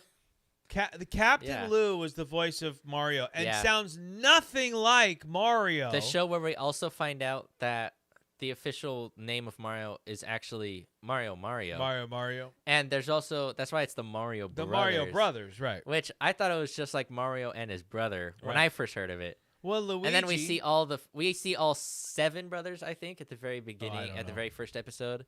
I forget. But Luigi is also voiced by someone completely different and sounds completely different. So it's like, I feel like except for Michael Keaton's casting as Batman in the 80s, we were much more accepting of other voices. Yeah. And people casting, characters. Like Michael Keaton, there was a petition to get him removed as Batman. Because Michael Keaton was known for Mr. Mom, Beetlejuice, comedic roles. Yeah. Not the dark, serious take of Batman that people wanted. Ashton jumps in here. The guy that voiced Mario said I already said that. Oh, you just read from it. He didn't want to do the movie. He was. All right. But anyway, so Garfield and Friends had a good run, and I think if you want to watch it, it's available on Tubi. I don't know of any other streaming service, but I know Tubi has it available there. And so that's my vote during this hour for this one, Scooby-Doo versus Garfield. In the chat, guys. Apparently, it's also on Pluto TV as like the live streaming thing. Somewhere. Right, but yeah. It's also apparently on the Roku channel, Peacock, Amazon Prime, Apple TV, YouTube. Which YouTube it's on Peacock? That's what it says. Because that for us, that would be ad-free then. Yeah. This is just what the watch show thing we're says not talking about Google. Darkwing Duck. We're just doing one versus one here. Yeah, so it says Sling TV, Tubi, Pluto TV, Peacock, Amazon Prime TV, Apple TV, Fandango at Home, and YouTube. All right. So here we go, Seth. Because Ashton's in the chat. Chat, I want you to help us out and vote here. We'll start with the chat. Yeah. Who is taking home this round? Scooby. Is it Scooby-Doo, Where Are You? The original Scooby-Doo, Where Are You? Or is it Garfield and Friends? You're both wrong. Darkwing Duck is the winner. I already read that. Oh, I didn't read that. My bad. You can't do what I do. I was looking up the You other can't thing. reread stuff like I stupidly reread stuff. I was looking up stuff. You said he was, didn't. The Darkwing Duck is not an option. All right, I get Ashton's vote. Scooby-Doo, where are you? And then we've got Garfield. So we're 1-1 right now. Uh-huh. Now, so Seth, if you were to look at this and say which one of these two shows would you rather watch right now, which one would you pick? Oh, Scooby-Doo, 100%. Scooby-Doo, where are Are you? you being honest, or Honest. are you just saying that because that's Honest, your pick? I would so go with Scooby-Doo, where are And you? Maverick says it's a draw. Tie, draw. Well, that's because we got 2 votes. So Maverick doesn't want to break the tie. So it's 1.1 versus 1. Maverick, what happens? What if you break the tie? tie and you become number 1? Huh? Would you break the tie then? Yeah, break the tie to be. Oh, he's number 2. Yeah, he's number 2. He's moved up to number 2. He's been number 2 for a while. But if you vote, you might be able to become number 1 yeah. and take that away from Mrs. Sims. You're not allowed to vote I'm in not the chat. I'm not voting. So Mavericks, he's thinking. That's what means. H with 3 M's is Yeah. That I see means you you're voted. thinking. I see you voted. That is the chat equivalent of the 3 dots that appear on the iMessage when you're waiting for someone to message you. Yeah, just Those horribly taunting dots that show up as you're waiting for the paragraph you're about to get. And then it's just okay. it's just like 3 words. It's yeah. just like okay or thumbs up emoting. All voting is stopped due to technical issues. No Wait, one why don't you vote just or do a YouTube Why will don't you break. just do a poll? Why don't you just do a poll? Oh, that's a good idea. That I way we're forgot. I totally forgot I can do that. That way people who don't want to use the chat can vote. Okay. Hold on. Because we have 5 people watching, I'm hoping we get 3 votes. There's people I should tell to vote for it, please. Vote for it, please. You know who to vote for. Hold on. People know who I'm talking to as long as they're watching. Because I sent it to a couple of my friends. Hopefully, if they're awake, they're hopefully watching and listening. Oh, you talking about your friends? Yeah. Every morning I send to a couple of my friends the YouTube link. All right, the poll has officially been released into the chat. Okay, I won't vote. So- I won't press the vote. Okay, Heathcliff and Marmaduke are not options. Heathcliff, what? All right, Garfield wins. Oh, never mind. We're back to 50-50. I don't even see the votes. Oh, it's because I haven't voted yet. Yeah. Yo, that's not fair. No, I'm not. I'm Oh. not voting. I'm not voting. I just can't see the results yes, because I didn't vote. Heathcliff was awesome. I actually really like It says there's 2 votes. I'm just assuming it's a tie right now. It is. It's 50-50. Okay, Scooby-Doo is in the lead, Yeah. although that better not be you. No, it's not me. I still haven't voted. You have to be. Well, you're not allowed to vote. And technically, you're voting under my name. Yeah, so it'd be your so vote. It'd be my vote. And I can't vote because I'm the host. True. The host cannot vote. Oh, I But- could go on my phone and vote for All right, so one and while the other at the while same time. you guys while people are taking a look at the poll that we have of which is the better show, we'll come back to that one once we've talked about the next 2 shows. Seth, I'm gonna pick first, Okay. and I'm gonna be nice since Huh. I thought, oh, it would be a real, bad move if I went with Transformers. But I'm not going to do that to you. Instead, I'm going with the original song I wrote in the last break, He-Man and the Masters of the Universe. I was hoping you did that because I want to put that one up against Thundercats. Well, so okay, well, hold on. Let me give my argument for He-Man. He-Man is one of those shows. This is like master debaters for the entire show here. Yeah, that's why earlier when All you right, sent so me here this, we I was go. like, oh, so it's basically like a super master debater. No, not Darkwing Duck. All All right. No, we'll get to that later. So We'll put that against DuckTales. What I loved about He-Man was it was one of those shows that I understood the symbolism of, right? Which was the power that you have within you, right? And I have no power. got that as a kid. And to this day, like the He-Man theme is still one of my all-time favorite, which is, you know, that dun dun dun dun dun dun dun dun dun dun dun. And then you get the horrible movie that was never meant to be a He-Man movie originally anyway. But Canon Films, thank you so much for that blunder. But the show, when you know, when they're explaining how the whole thing's going to work. Yeah. And he said, I held aloft my magic sword. When they hit that, I have the power. Oh, yeah. And the music's playing in the background. I'm getting goosebumps right now. Yeah. The I mean, hair on that's my so arm cool. was standing up. It is so, for boys especially, I mean, it was so cool. And then Battle Cat was Cringer. And all of a sudden, he's this awesome. I like how Battle Cat Cat. always tried to run away when he did the transformation, though, because he never wanted to be Right. Battle Well, Cat. because he was scared of everything. Yeah. Right. I mean, come on. If lightning just struck your owner, I don't think you're going to want to be struck by lightning, too. Right. But, and then you had there were so many cool characters. I mean, I'll show you guys back to the break one here on YouTube if you're watching on YouTube. So, these are your kind of main characters. You got He-Man right there in the middle. You've got Man-at-Arms on the right, and whose helmet, I always told Seth, his helmet is the same shape as He-Man's hairstyle. Yeah. And then you've got, oh, shoot. Now I can't remember her name. Is it Teela? I don't know. Let me look up. I want to say that's Teela because it's I can't remember. Let's see. Because I know that, Teela. Thank you, Ashton.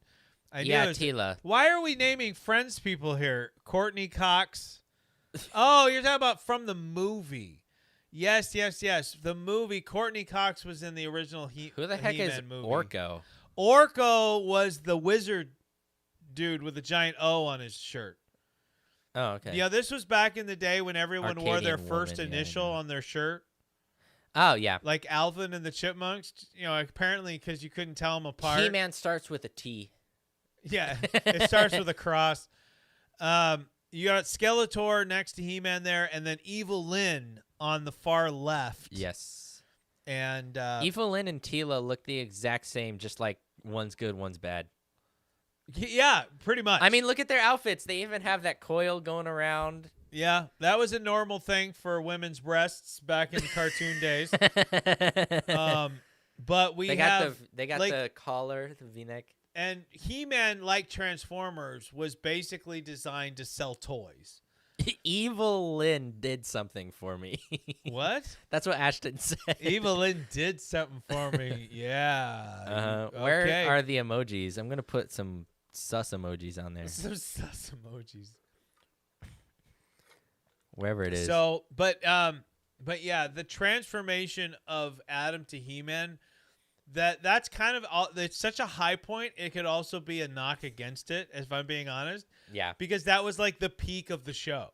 Once he did that transformation moment, it was kind of like, all right. But He-Man was awesome. And what made it really cool, though, is when you go back and watch it, as a kid, you might not remember. He-Man was like a futuristic film. It wasn't here on Earth. It was on another planet called Eternia. Yeah. And it had a lot of really cool, like, futuristic type of things, but there was a lot of past to it. Mm-hmm. It was like Conan in Star Trek mixed together. What do you got? You're all So I forgot about this, but it was a while. I have to show you it. It is a symphonic orchestra version of the He-Man theme, and it is so cool, especially at the beginning, because it almost sounds like it'd be the intro to a movie, because it starts off with like cave noises and dripping water, right. as if like you're going into the cave to discover the sword of Well, power. figure out who does it, and maybe I'll pull it up on Apple Music later. But we can't play it today. We can't play it on the show. Yeah, it's on YouTube. It's on YouTube. I can show you it pretty easily. Yeah, because I don't want to get knocked for copyright. Yeah, but it's let me pull it up. I have my volume off, so I can pull it up. But it's by Patrick Cron. Well, that'll be easy to remember. How do you spell Cron? Kron. Good job. Boom, baby. I like how in the corner his watermark is his the 3D emoji of yourself. Yeah. That's his watermark is the emoji. Do you see my watermark? Is my watermark on the live feed? Let me see.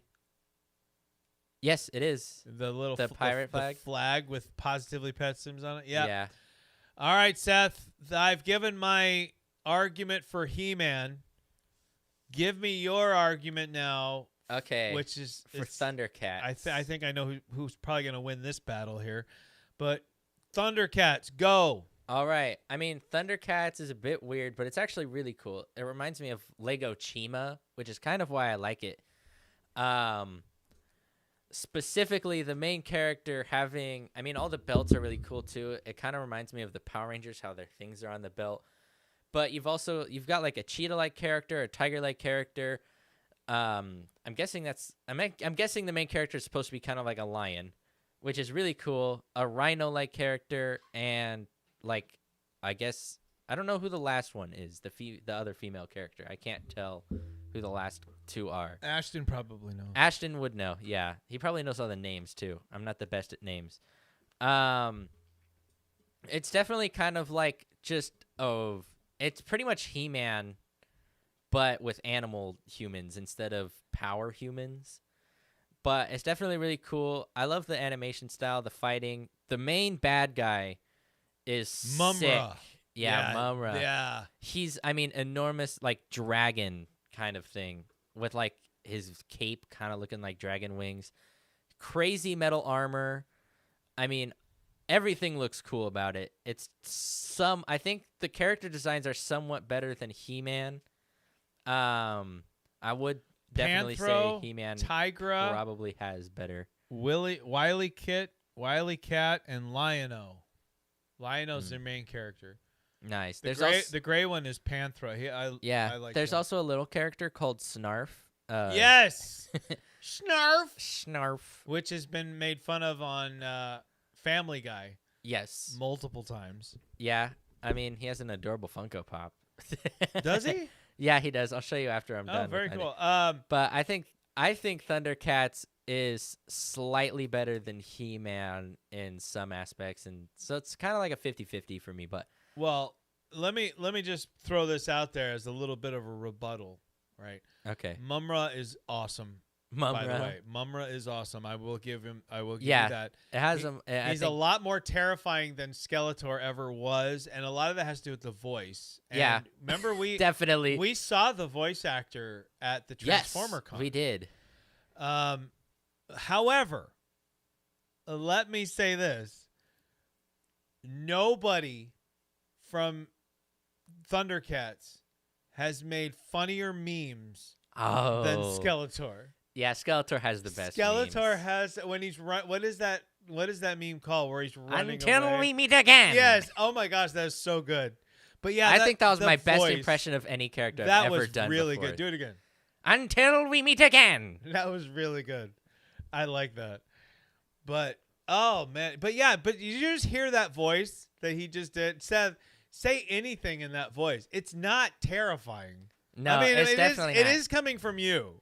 Okay, true. It is coming. What should I say? But yeah, I don't even know. The Skeletor, get to the chopper. Get to the chopper. You should just do quotes from shows like "I have the power" of a Skeletor's voice. You do Freedom is the right of all sentient beings. Yes. I think we found Seth's go-to impression. That is so good. Oh man. Like I like doing voices and stuff. I do voices all the time.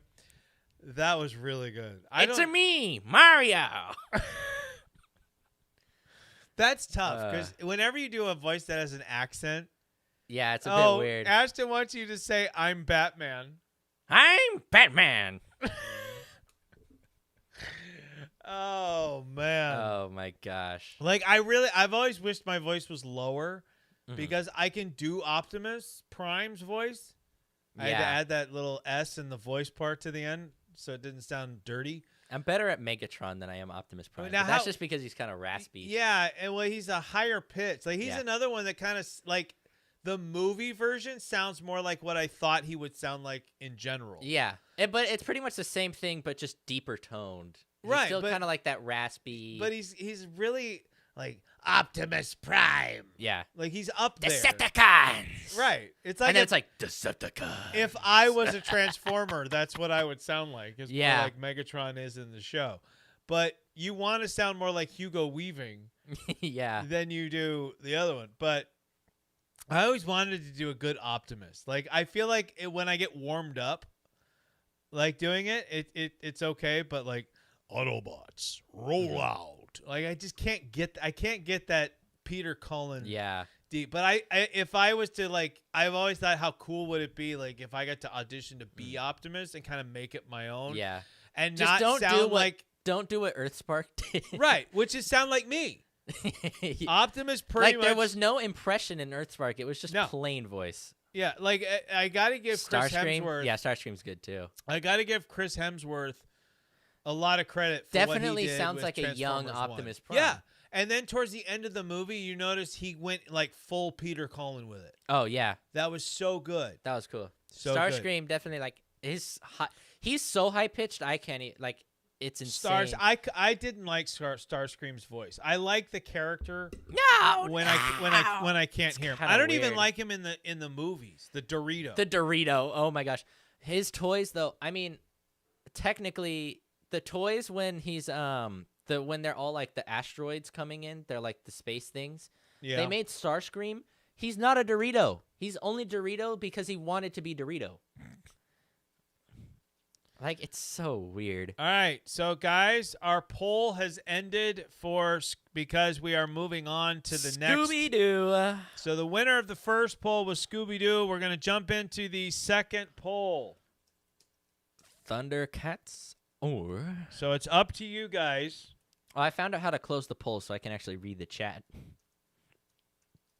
So we've got, this time it's going to be Thundercats versus He-Man. I'm not writing out He-Man and the Masters of the Universe because I won't have enough room. So it's just Thundercats versus He-Man. The poll is now started. It's active.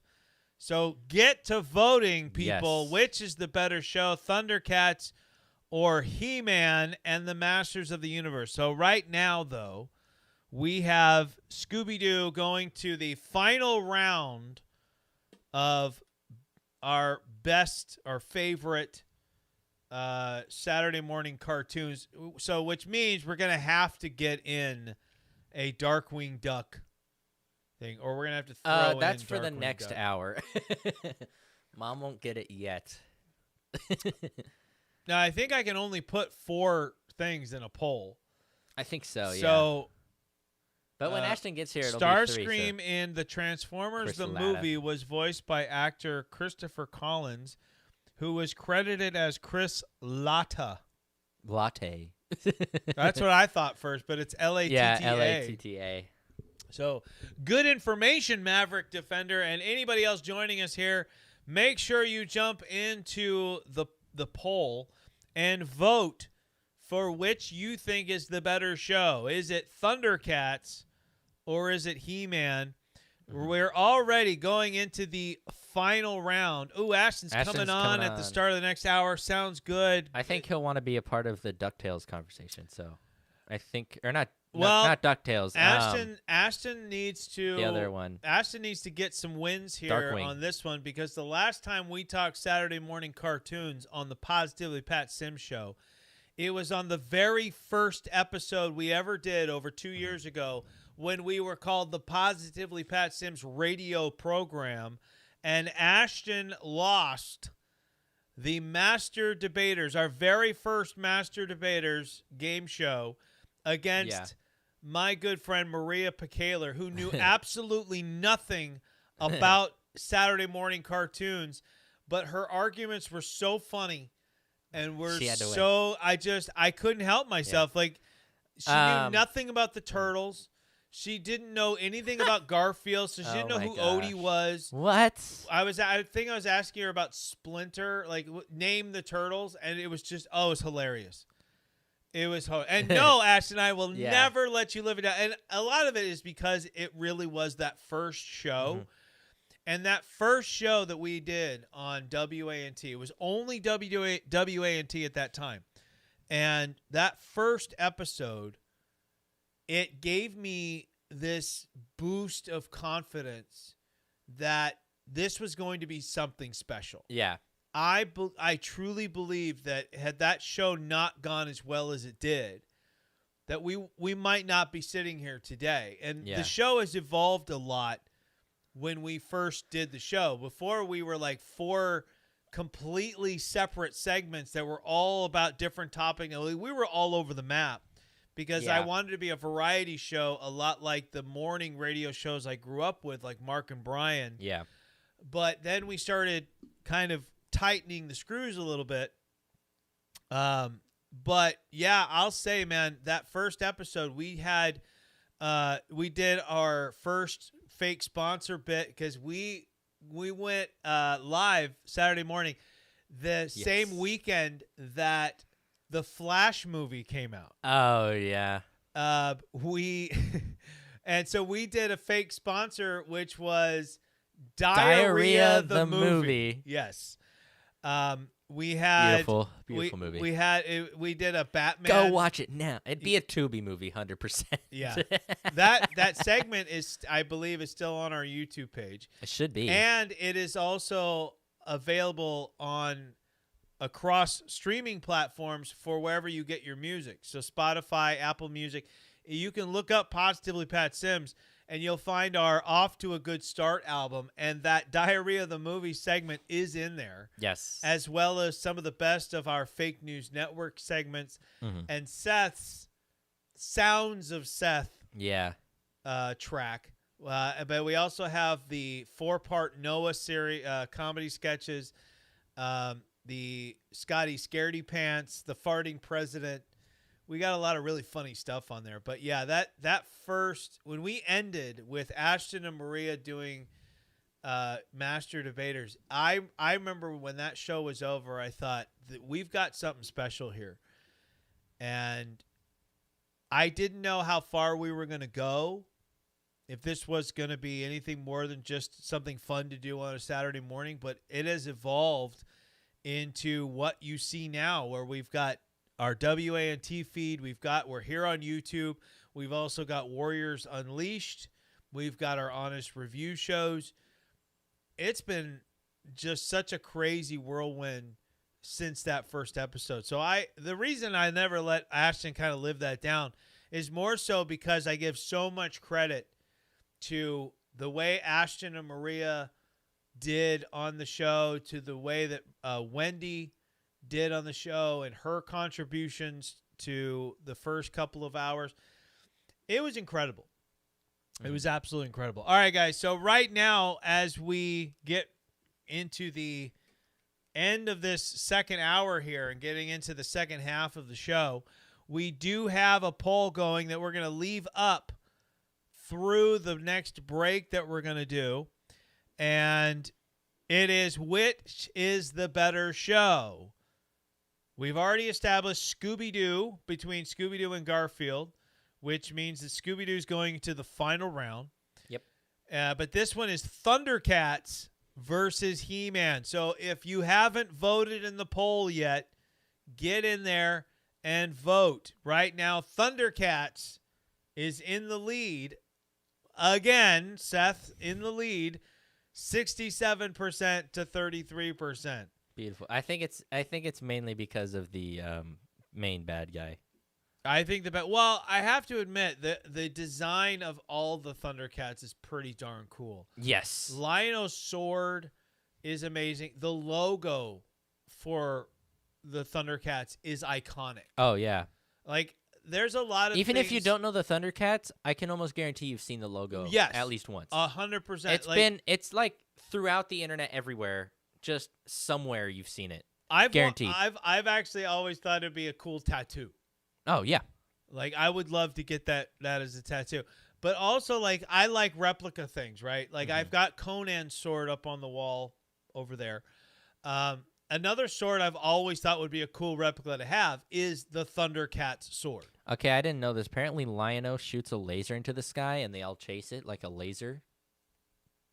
I don't recall that. Well, Ashton does, and Ashton's the all-knowing man. Oh. Except for the Power Rangers Power Morpher. I knew that was coming to stores at some point. Oh, I see knew that they'd remake that it. Ashton you might not live down because Seth was like, finally- I'm wrong, Ashton's right. When No, other way around. or I'm I'm right, right, Ashton's Ashton's wrong. wrong. When you hear those words, you know that's something that will never be forgotten ever. Yeah. And throwing Sort of out omens. anime style makes something great or better. Like that, 2011. like that doesn't Thundercats? work for me because I'm a little bit older, but also I've never been huge into anime, which sounds crazy to I'm an say anime guy. nowadays, Oh my gosh, 2011 But Seth Thundercats is- is sick. But I'm always very old school. All right, like- I might have I to like watch old the school. 2011 version. I'm sure you will. That's what this show is about, man. Like introducing people to things. Narfi's even cuter. Narfi? You mean Narf? I mean Narf. I don't know why I said Narfi. Narfi. Narf is even cuter. Yo, what up, Narfi? This looks like the same animation as the Netflix version of Voltron. Oh, because it is Netflix. Well, Okay. Netflix had He-Man too. Yeah, I guess so. They have all the good stuff apparently. Well, they may end up with Warner Brothers. Yeah. I'm rooting for that. He uses it like a bat signal. Oh yeah. He shoots the symbol of the Thundercats up into the sky. Yes, I do remember that. For some reason, I'm thinking when he's just shooting like a laser into the sky. Like I'm like I don't remember that, but yes, I do remember the Thundercat symbol Yes. being shot up into the sky. That was cool. Yeah.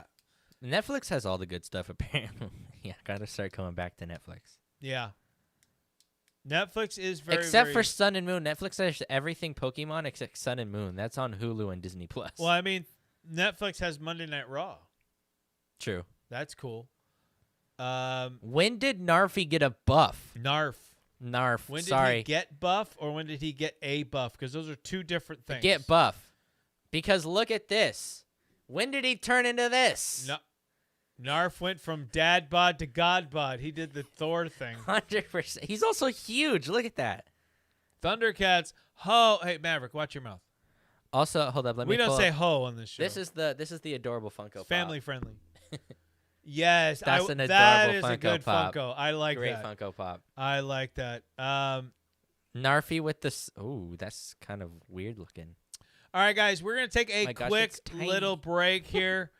And so, guys, when we come back, we're going to find out who won between Thundercats and He-Man. Well, right now, it's getting worse for me.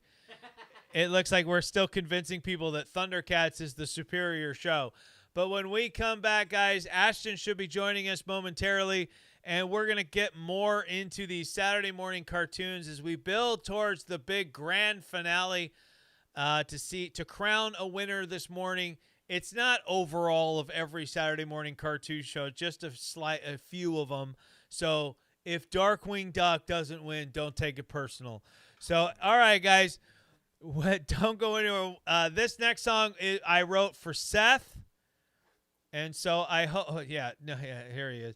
So I hope he enjoys it because Seth, this is a Transformers original song. My first Transformers song. So guys, don't go anywhere. This is the Positively Pat Sims show right here on WANT and live streaming on YouTube. Don't go anywhere. We'll be right back.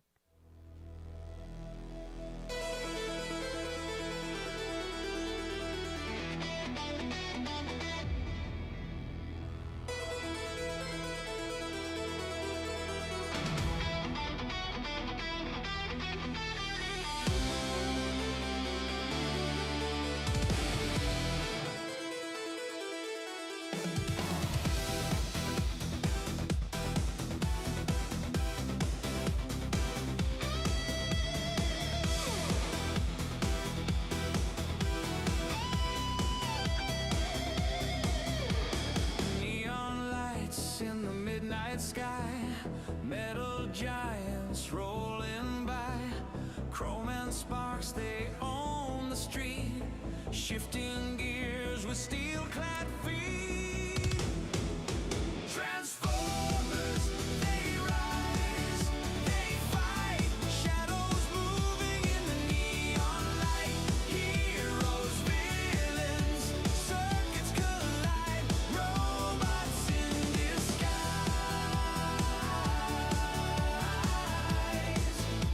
robots in disguise.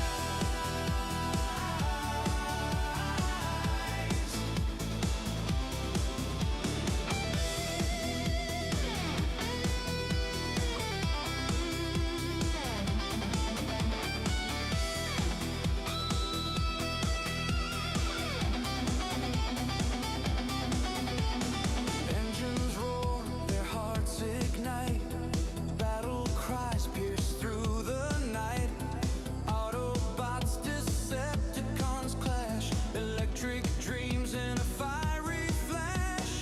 Who will stand? Who will fall? The stakes are high, the stakes are all.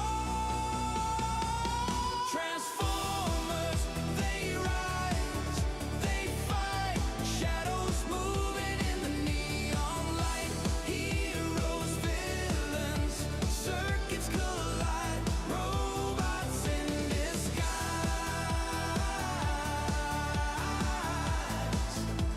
robots in disguise.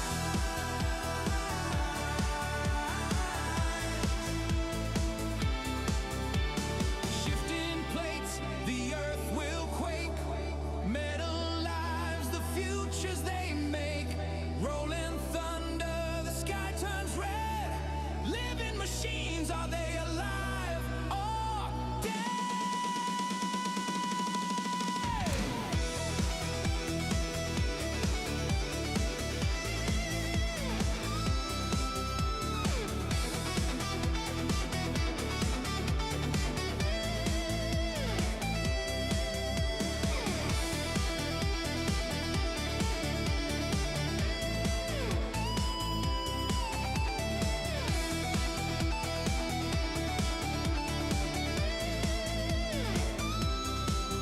Transformers, they rise, they fight, shadows moving in the neon light, heroes, villains, circuits collide, robots in disguise,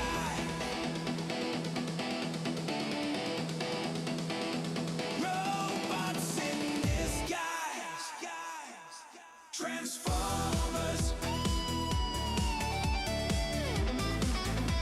robots in disguise.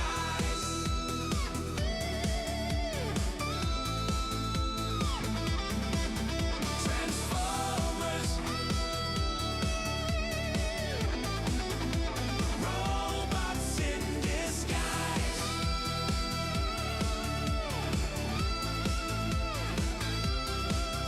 Transformers. Sims Nation, welcome back to the Positively Pat Sims Show. That was Robots in Disguise, my Transformers song.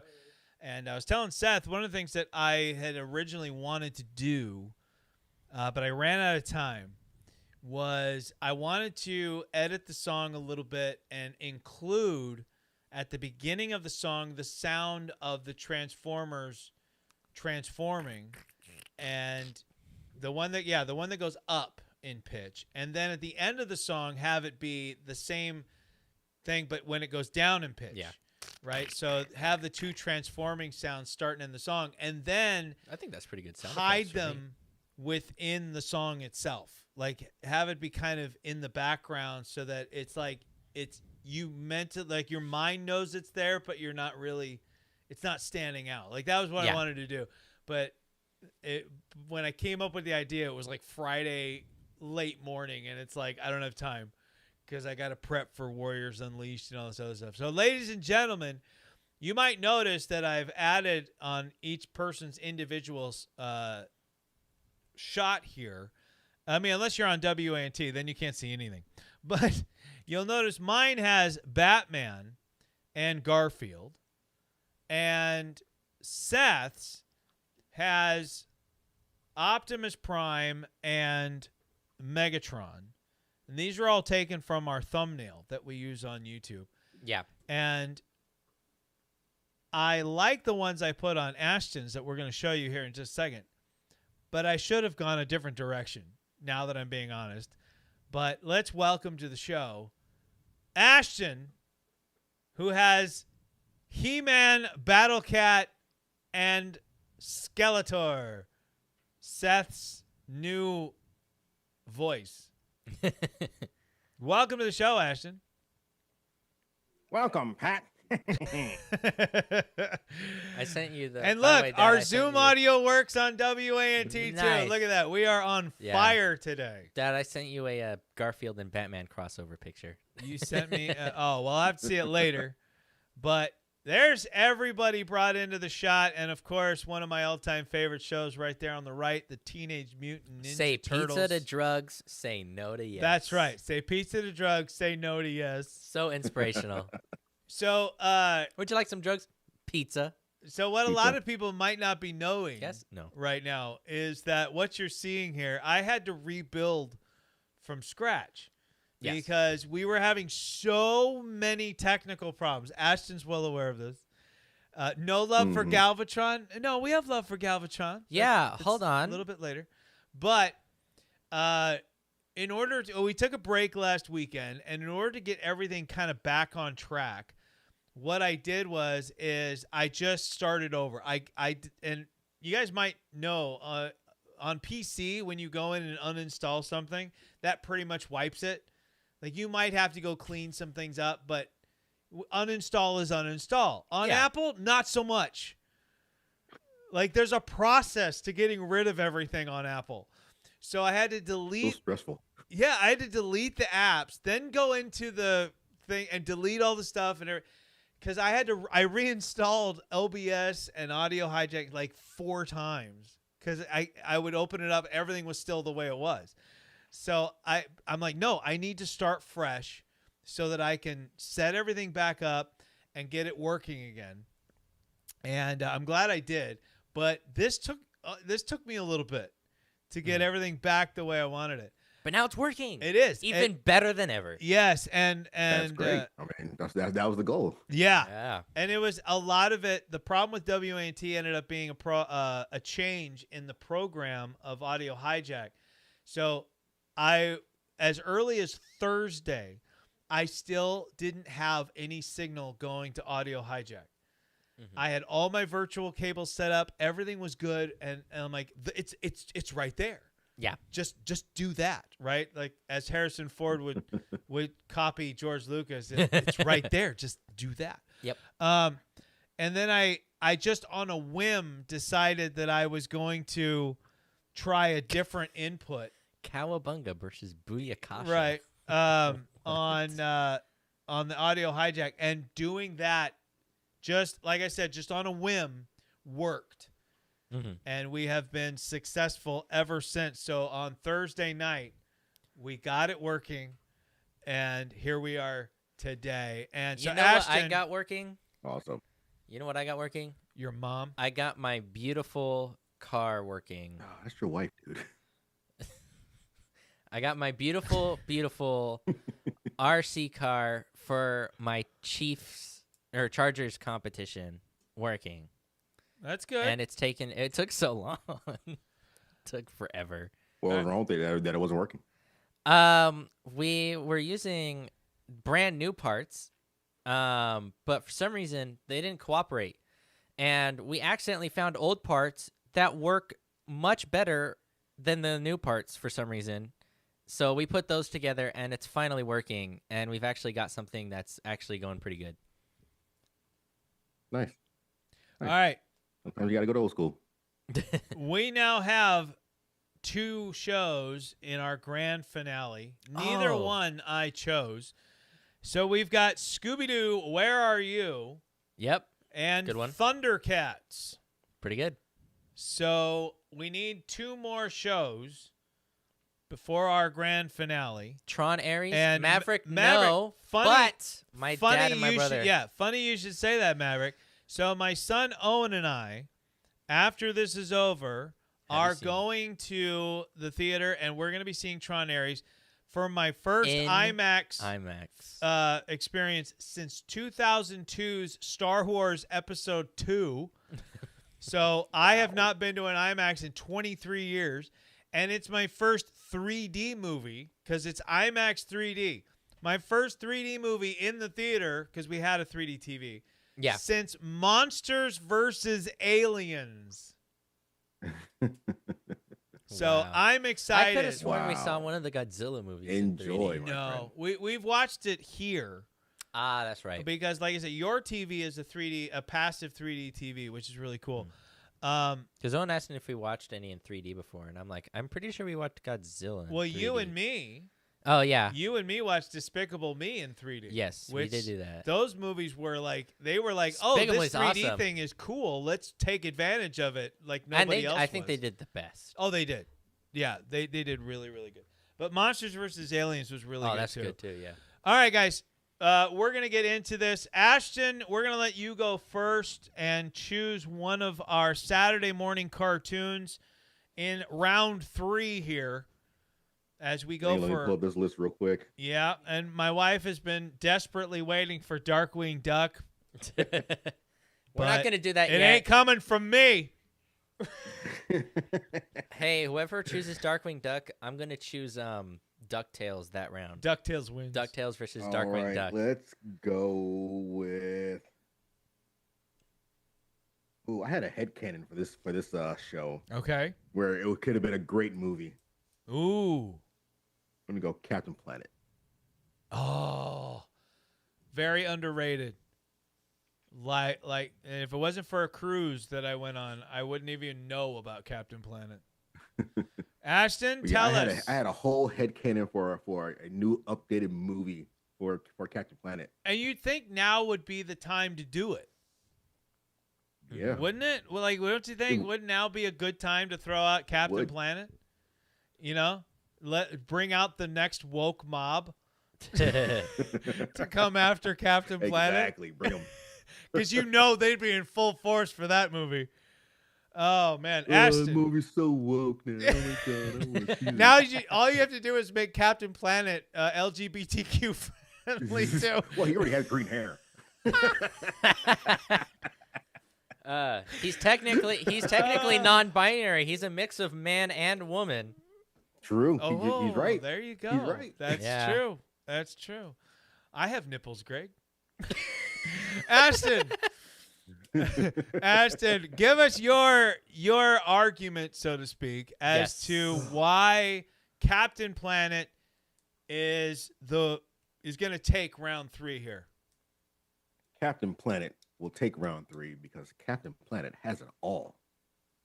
All right. It has a message every episode. It has action every episode. These kids can almost die. Period. I mean, there's not an episode where these kids don't almost die. And for other shows, it's like, oh well, they could escape that. These kids, nah, not really. You have the doppelganger effect with Captain Pollution. You know, man, was it all the villains? They're actually quite feasible, and they could be real. They probably were based on real people. So it's not a far-fetched reason. It's not far-fetched to be able to see these villains in real time. You know, you got all the teenagers coming together and having fun and going through life as teenagers as well as eco conservationists. You know, I do really enjoy that the show taught me a lot about different parts of the earth.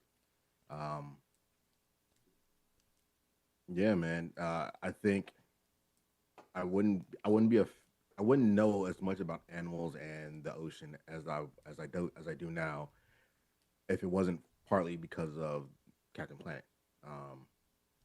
And as I said before, in my headcanon, I thought about it because of how things are going now, and I don't want to sound like a tree hugger or nothing like that, but I would love for a group to start up that sole purpose well, a group to get popular enough whose sole purpose is to reverse all the damage done to the earth, and people actually back it. Right. People get the wrong idea of saying like, oh, you're this environmentalist, oh, you're a tree hugger, you don't want progress, anything like that. But that's actually the opposite.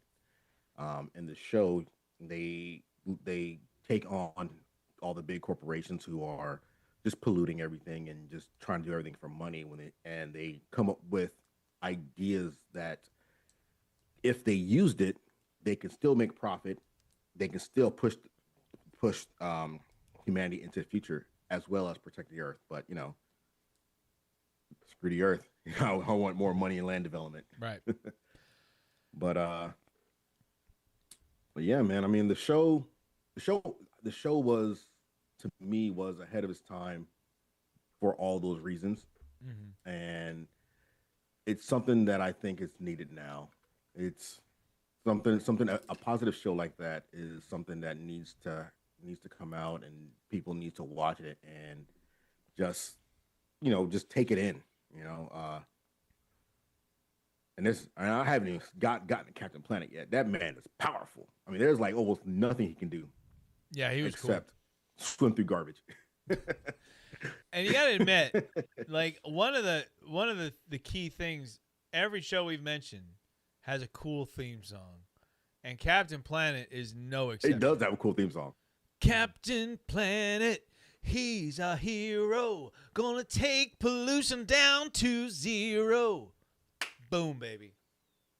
That was awesome. Yeah, man. It's them 80s and 90s Also, cartoon theme songs were just hitting. I'm sorry, that is another thing. Like we talked about those PSAs in the first hour. According to research that I did on funny PSAs, Captain Planet had a kid die of drugs, where he would give you the real talk for a PSA message. Right. Yeah, that seems like a There's dark always episode. something real happening. But like what is Maverick on? Like we've talked about what's missing in a lot of shows today, and like the PSAs there was a charm to it, right? Like when you were a kid, like there was lessons to be learned. Like you learned to be a better person through the Ninja Turtles. You learned to be a better person through He-Man. You don't get G.I. Joe always talked to something nice. Yeah. Oh yeah. There is none of that now. But at the same time, I also feel like the theme songs for today suck compared to the 80s and 90s. Oh, yeah. Depending on the show. Some of them are actually great. Yeah, but like when we were kids, we were walking around. Those were our theme songs. Yeah. I miss all the guitar riffs. Oh. Like when we were all the guitar riffs for all these different theme songs. They even took away the were Power so Rangers good. guitar riff. They just put in one line. Ashton, let me ask you this. Ashton. Did you say where was Power Rangers guitar riff? No, No, in newer ones they took away the guitar riff, and it's just like one long note instead of a guitar riff, which is so disappointing. But Ashton, let me ask you this before we get off on another Power Ranger tangent. Don't worry. Tell me this: when you were growing up, all right, and this would have been, I think, early '90s. So I would have been, double digits in age already. But was there, like, in the early 90s, was there, let's go with a week. Was there 1 week that could go by where you didn't burst out into, now this is a story all about how my life got flipped. Oh, my God. I'm telling you. Fun fact. Yeah. So I was gone for the weekend. I was on a cruise with my mom and my family, right? Right. There was a contest for Fresh Prince of Bel-Air trivia. Wow. I won. Did you? I did. Oh, and the that's reason why I cool. won was because I sang the Fresh Prince of Bel-Air theme song. The original theme song. The 3-minute long Oh, you're theme talking song. about the full one. Yeah. Yeah. I started singing it, and everybody was like, wait a minute. You know the whole thing? I was like, oh, yeah. And I won. And then the next night, my girl Jaleese, she was in a Name That Tune battle. Uh-huh. And she ended up winning for her team with the Fresh Prince of Bel-Air Oh, theme song. I need one note. Yeah. Dun. That's it. I will know that that's the song based on the first note. Yeah. But that's my point. You 80s and 90s theme songs, in my opinion, are the greatest. That's the greatest era of theme songs.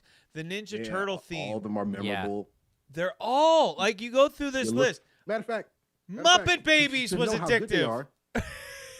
To know how good they are, people Seth's age know all these 90s theme songs. Yes. Yeah. Except Muppet Babies. He didn't know Muppet Babies. I don't know Muppet But Muppet Babies. Babies, if you I didn't- watch that Muppet show. There were 4 I didn't know. I didn't know Muppet Babies, Captain Planet, Bobby's World, and Tiny Toon Adventures. But I do remember Tiny Toon Adventures now after looking it up. Yeah. But like Animaniacs, addictive.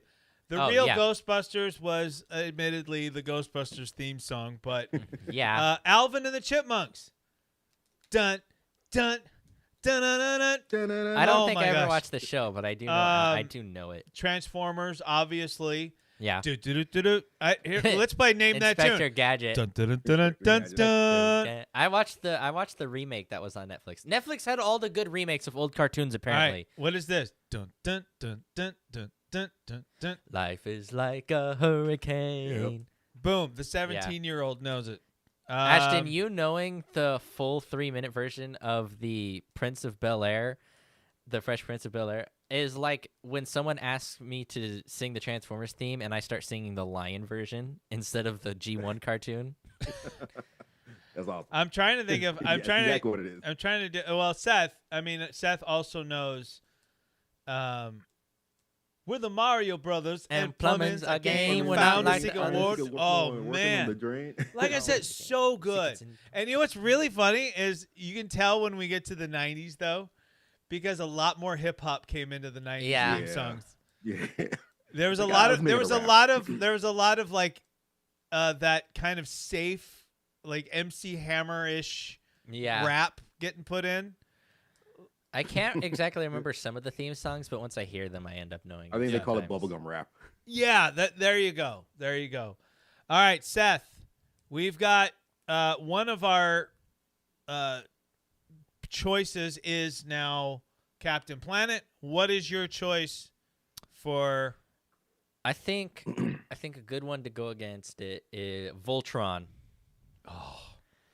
So first of all, I'd like to say no matter toys which. were my favorite part of the Oh, whole the thing. toys are great. Yeah, he's laying the Second of gauntlet all- down, bro. For the one that I watched, and the episodes that I've watched of the old one as well, for their times, they had the best ratio for animation and CGI. I mean, they blended it so well for what they had. It was beautiful. Like, the CGI was not too realistic, but it was also just perfect enough to fit within an animated scenery with animated characters. I mean, every version of Voltron I've seen has done that, and it's done so well. It's beautiful. Also, It's beautiful. you've got pretty much a bunch of lions that combine into this huge, really awesome mech with an amazing sword, sometimes a shield, I think. But you've also got this Power Rangers-esque kind of villain thing where this regular, like, human-sized villain is constantly creating and summoning these absolutely enormous, like, I don't know, like, statewide villains that require Voltron to destroy. I mean, it's epic battle after epic battle. I don't know how many times I could come up with an epic battle for Voltron, because just every time it's this insane character that's absolutely enormous. Like, at this point, I don't even know if there's different characters you could come up with. They also got, like, smaller versions of the characters to go against, like, the people without the lions. The Black Ranger goes crazy. I'm not entirely sure if he's similar to the one that I've watched, though. I only watched a couple episodes for this. But the Black Ranger I know didn't get the... I call it the Ranger. It's technically not right. The Black Pilot from Voltron, the one that I know, doesn't get a Voltron weapon, doesn't get a pilot weapon at all. He has this insane, like, energy arm from being kidnapped by the main villain before he became a pilot. Absolutely insane. Also, all of them have this awesome origin story from wanting to be like space astronauts. I don't know why I couldn't think of astronauts. They want to be like astronauts, and they're in this program before they find the lions. I mean, the lions are awesome. Just that's like my whole thing. Also, the themes. Both shows have great themes for Voltron. I mean, every time they every time they merge into Voltron, I mean, the theme that plays is awesome, along with the sequence and the animation. Everything combined is just, I could rewatch just them becoming Voltron, and that could be the whole show, and it's still great. I mean, it's the best. It's one of the best shows ever. It's awesome. All right, Seth making his compelling argument for Voltron. Ashton's got a rebuttal here. I noticed, Seth, you kept reverting to Power Ranger lingo. I wasn't trying to. Yes, you were. Not entirely. I only did for that one part because it was somewhat like Power Rangers when it's constantly bringing up the huge big bad guys. So Ashton, the huge big bad guys when they morph.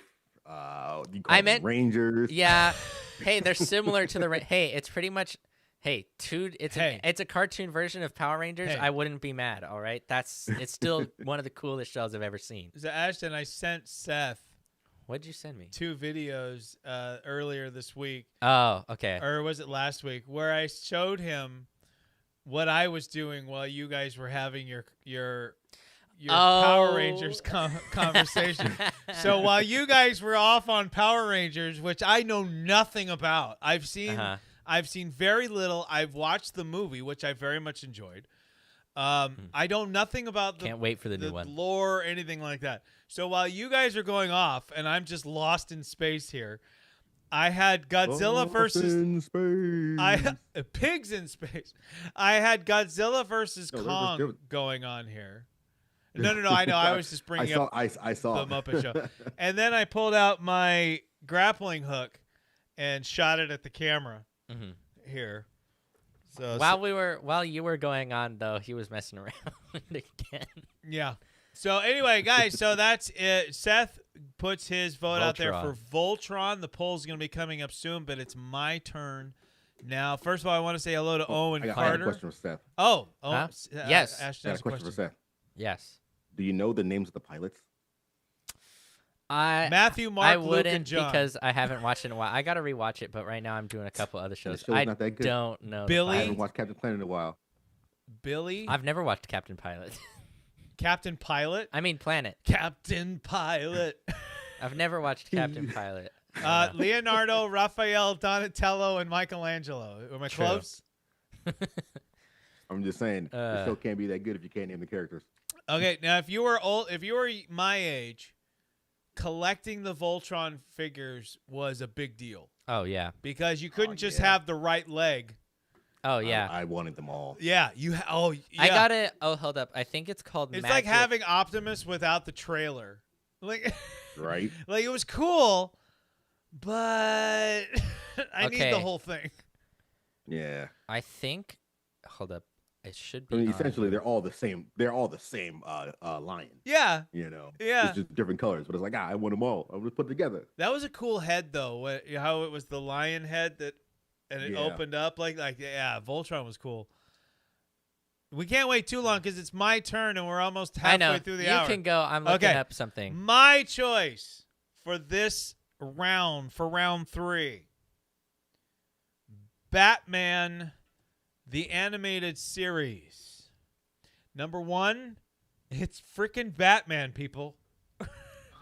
Going down the gauntlet. Like you can't really go wrong with Batman. I mean, you can. You can screw up Batman, believe me. They did. Yes. Whoa, they did on some stuff. But this show, it followed the success of the Tim Burton Batman.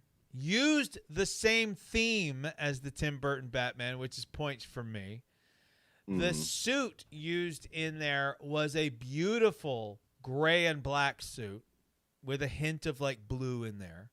Great coloring, great shading. I loved the way the villains were animated. I liked the animation style in general. And it gave us Mark Hamill as the Joker, an incredible Joker voice. It gave us one of my favorite animated superhero films in Mask of the Phantasm. And may he rest in peace, ladies and gentlemen. It gave me Kevin Conroy as Batman. Gave us all Kevin Conroy. Yes. I don't know why I said me. I take it personal. I still treasure to this day. My wife didn't even realize really the depths of who he was when she got me a cameo from Kevin Conroy wishing me a happy 40th birthday with using his Batman voice. It was incredible. I still have it. I still treasure it. Them tears was coming down. Oh, I mean, it was Kevin Conroy that she really didn't know who he was. Mick Foley, Bret Hart, and then a couple of guys from Whose Line Is It Anyway? It's just so awesome. Kevin Conroy is, I think, vocally at multiple generations Batman. I mean, it's light years better than The Dark Knight, than Christian Bale's Batman voice. That's become kind of a joke. But I mean, I don't really fault him. I mean, at least he gave it a go to make, make it different. But it was it very much reminded me. It always reminds me of the importance of Bruce Wayne, like kind of how Superman is Superman. Clark Kent's the disguise. And Batman treats Batman the same way. Bruce Wayne is more Batman than he is Bruce Wayne. And Bruce Wayne is a facade more than Batman is the facade. Yeah. And Kevin Conroy was able to distinguish the two just vocally in such a great way. And it wasn't over the top. It was subtle.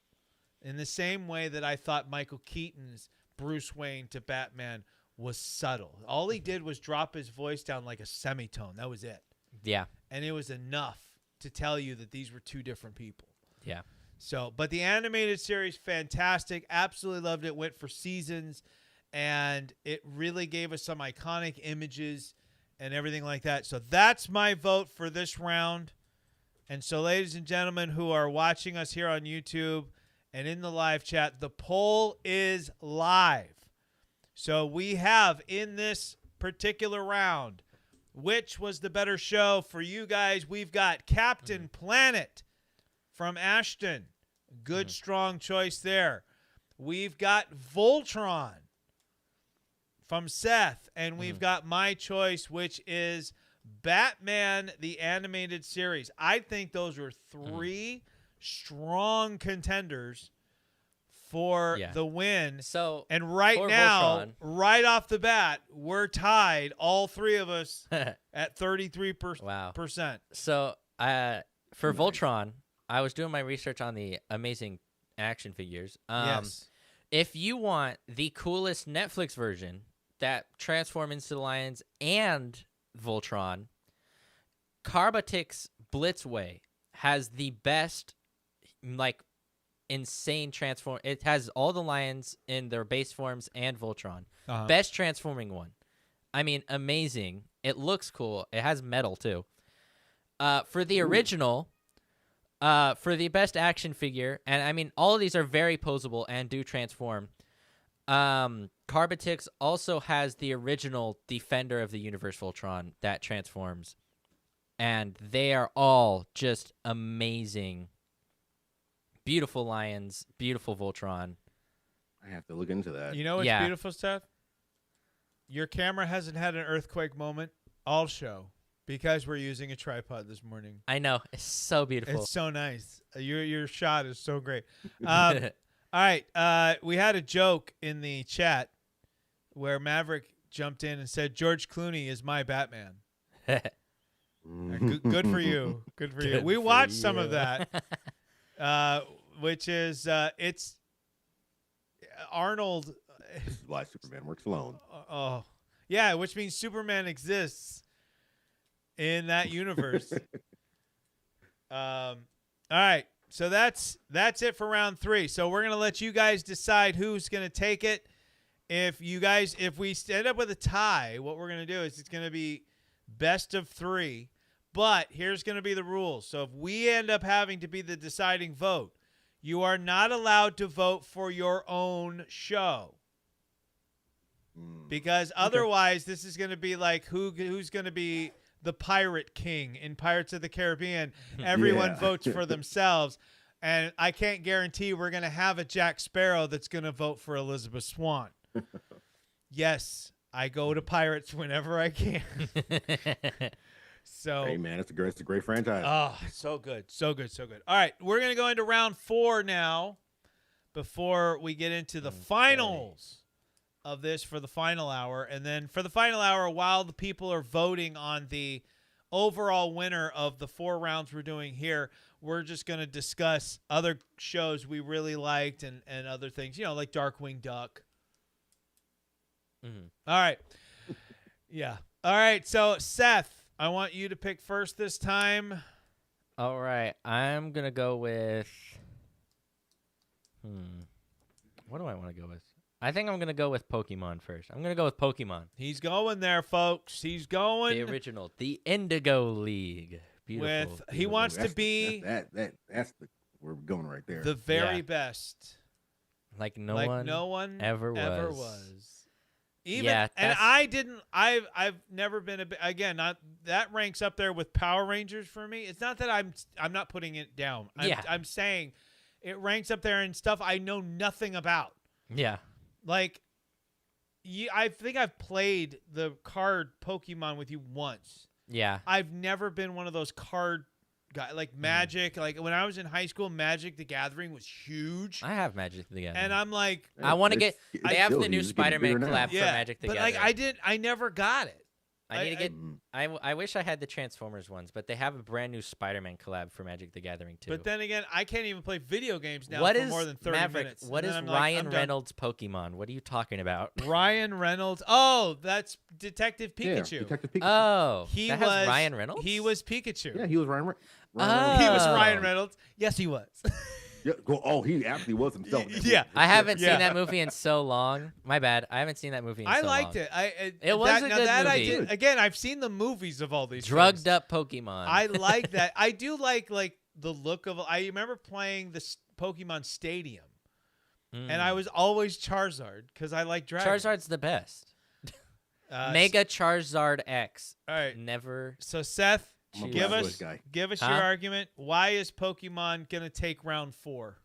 Pokemon needs to take round 4 because, first of all, it's the Indigo League, the original, which means before anything went crazy. But we have the beautiful first showing of Ash Ketchum and Pikachu, and Pikachu is a little butt who will not work with Ash. But once Ash proves himself through his beautiful actions in saving Pikachu against all the sparrows, that was a great scene. Very beginning. Team Rocket showing their obvious schemes through a giant balloon, hot air balloon. I mean, that's hilarious how it's so obvious what they're doing. But finding out later that Team Rocket's job wasn't to steal Pokemon. I mean, they were told that it was. But overall, you eventually find out that Team Rocket's purpose was to kind of keep Ash Ketchum on track to keeping the world safe. Because somehow, over time, they end up bringing Ash Ketchum to like these important scenarios that teach him to become more strong. I don't know why I said more strong. Stronger. Also, in Sun and Moon, it's definitely evident. Same with, I think, Journeys, it's also evident. But I think Journeys, they become good guys. So they're not too much. They're leading him towards, like, getting certain things. Like, in Sun and Moon, it would be some of the Z crystals. Teaching him how to use some of the powers on accident, not by purpose. And it shows that they're not really the bad guys. They're just kind of like this bridge to a better part of the story, which I think is really cool for a set of bad guys that you don't really understand. They also had the greatest intro for both the show and for Team Rocket. I mean, Team Rocket's intro was awesome. I can't remember it off the top of my head right now. I usually it's right on my, usually I know it like perfect. Like, oh, you know, it's in my head now. Like, prepare for trouble and make it double. and I can't remember the rest of it for some reason again. Protect the world. Yeah, protect the world and make it right. Well, you're losing my vote. No. Or something. Protect I don't. the world from devastation. Oh yeah, there you go. See, I told. Yeah. Unite all peoples in our nation. See, Ashton knows it. Ashton's helping you out here. I know. Yeah, but Did theirs announce is the evil of truth and awesome. love? Okay, all right. I'll stop. It's on the top of my head, but I don't know why School. it's not there. I usually know it, but I mean that's really cool. It definitely gives you a bad guy type of vibe. But the intro to the regular part of the show, I want to be the very best. I mean that's awesome. I mean I don't know if you've seen the person who sings that. I mean he hasn't aged. He doesn't look like he's aged since he sung that, because however old he is, he looks however old he is now. Like that's why he hasn't aged. Because he Ash. already looks old. Yeah, Ash He's hasn't Ash. aged. Been 10 for the past 20 years. Well, there's an explanation for that, because in the movie where he has to go against Marshadow, he dies and is brought back by Pikachu's will and the power of Ho-Oh. Which, Wait, what? yeah, So he died twice. The power Yeah, pretty much. of Ho-Oh? Yeah, Ho-Oh. Oh, yeah, that's a Pokemon. That's a legendary Pokemon. Yeah, that's Sounds the like a legendary horrible Pokemon of the snack. Indigo region. Do we have any more Ho-Ohs? But ends up dying, and he's brought back by the power of them. And that pretty much... And Ho-Oh's ability is whoever witnesses Ho-Oh is gifted the life of more immortality. Oh, So I love the Ash, fact I don't know they what you're literally... talking about. They, not figuratively, and not because they didn't want to animate him getting older. Ho-Oh. They legit gave him immortality. And the very first... in the very first episode, not even the very first episode, he sees Oh-Oh, which means he was blessed with immortality at the very start. Whole thing was planned. He doesn't age forever, and that's I mean that's pretty cool. Also, you have mega evolutions. Hey, your time's about up. Because we have, I mean, already the Pokemon are cool. Charmander's the best, but mega evolutions are insane. And I'm gonna bring this well, up they're again. mega evolutions. I would be disappointed if they weren't. They're really cool. They They also, took that idea from Digimon, just so you know. yeah, I Oh, do snap. know that. But All right, I don't all like right. Digimon. So They look kind of weird. Let's make that clear. I do have Digimon cards. I just don't like most of the things in Digimon unless they look like cool robots. Wait, who's reading a fortune cookie? I don't know. That's I asking a guess question. me. I don't know. But I'm gonna have to bring it up again. They do kind of do a Power Rangers thing where I'm not even joking.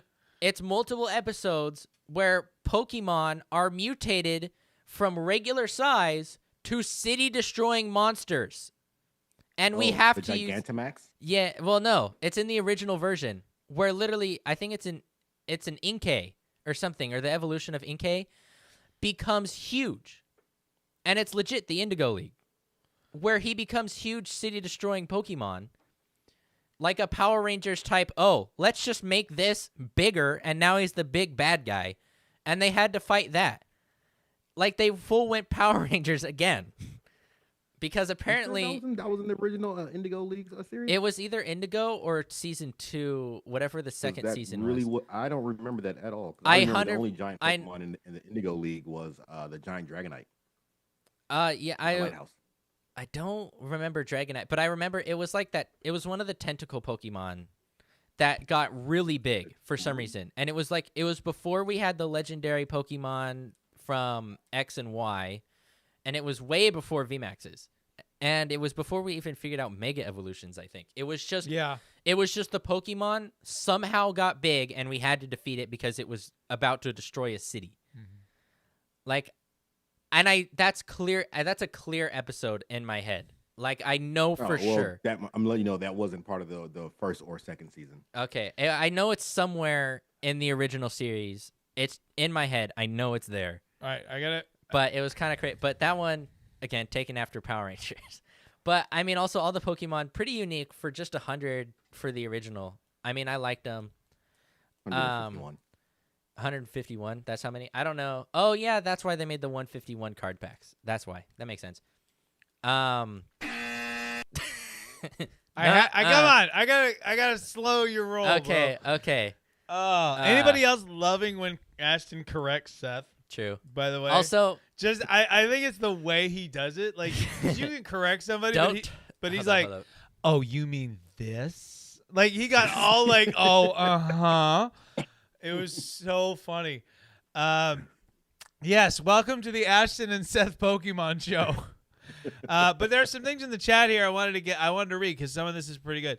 Pikachu made Pokemon. Now I found it. It's episode 19.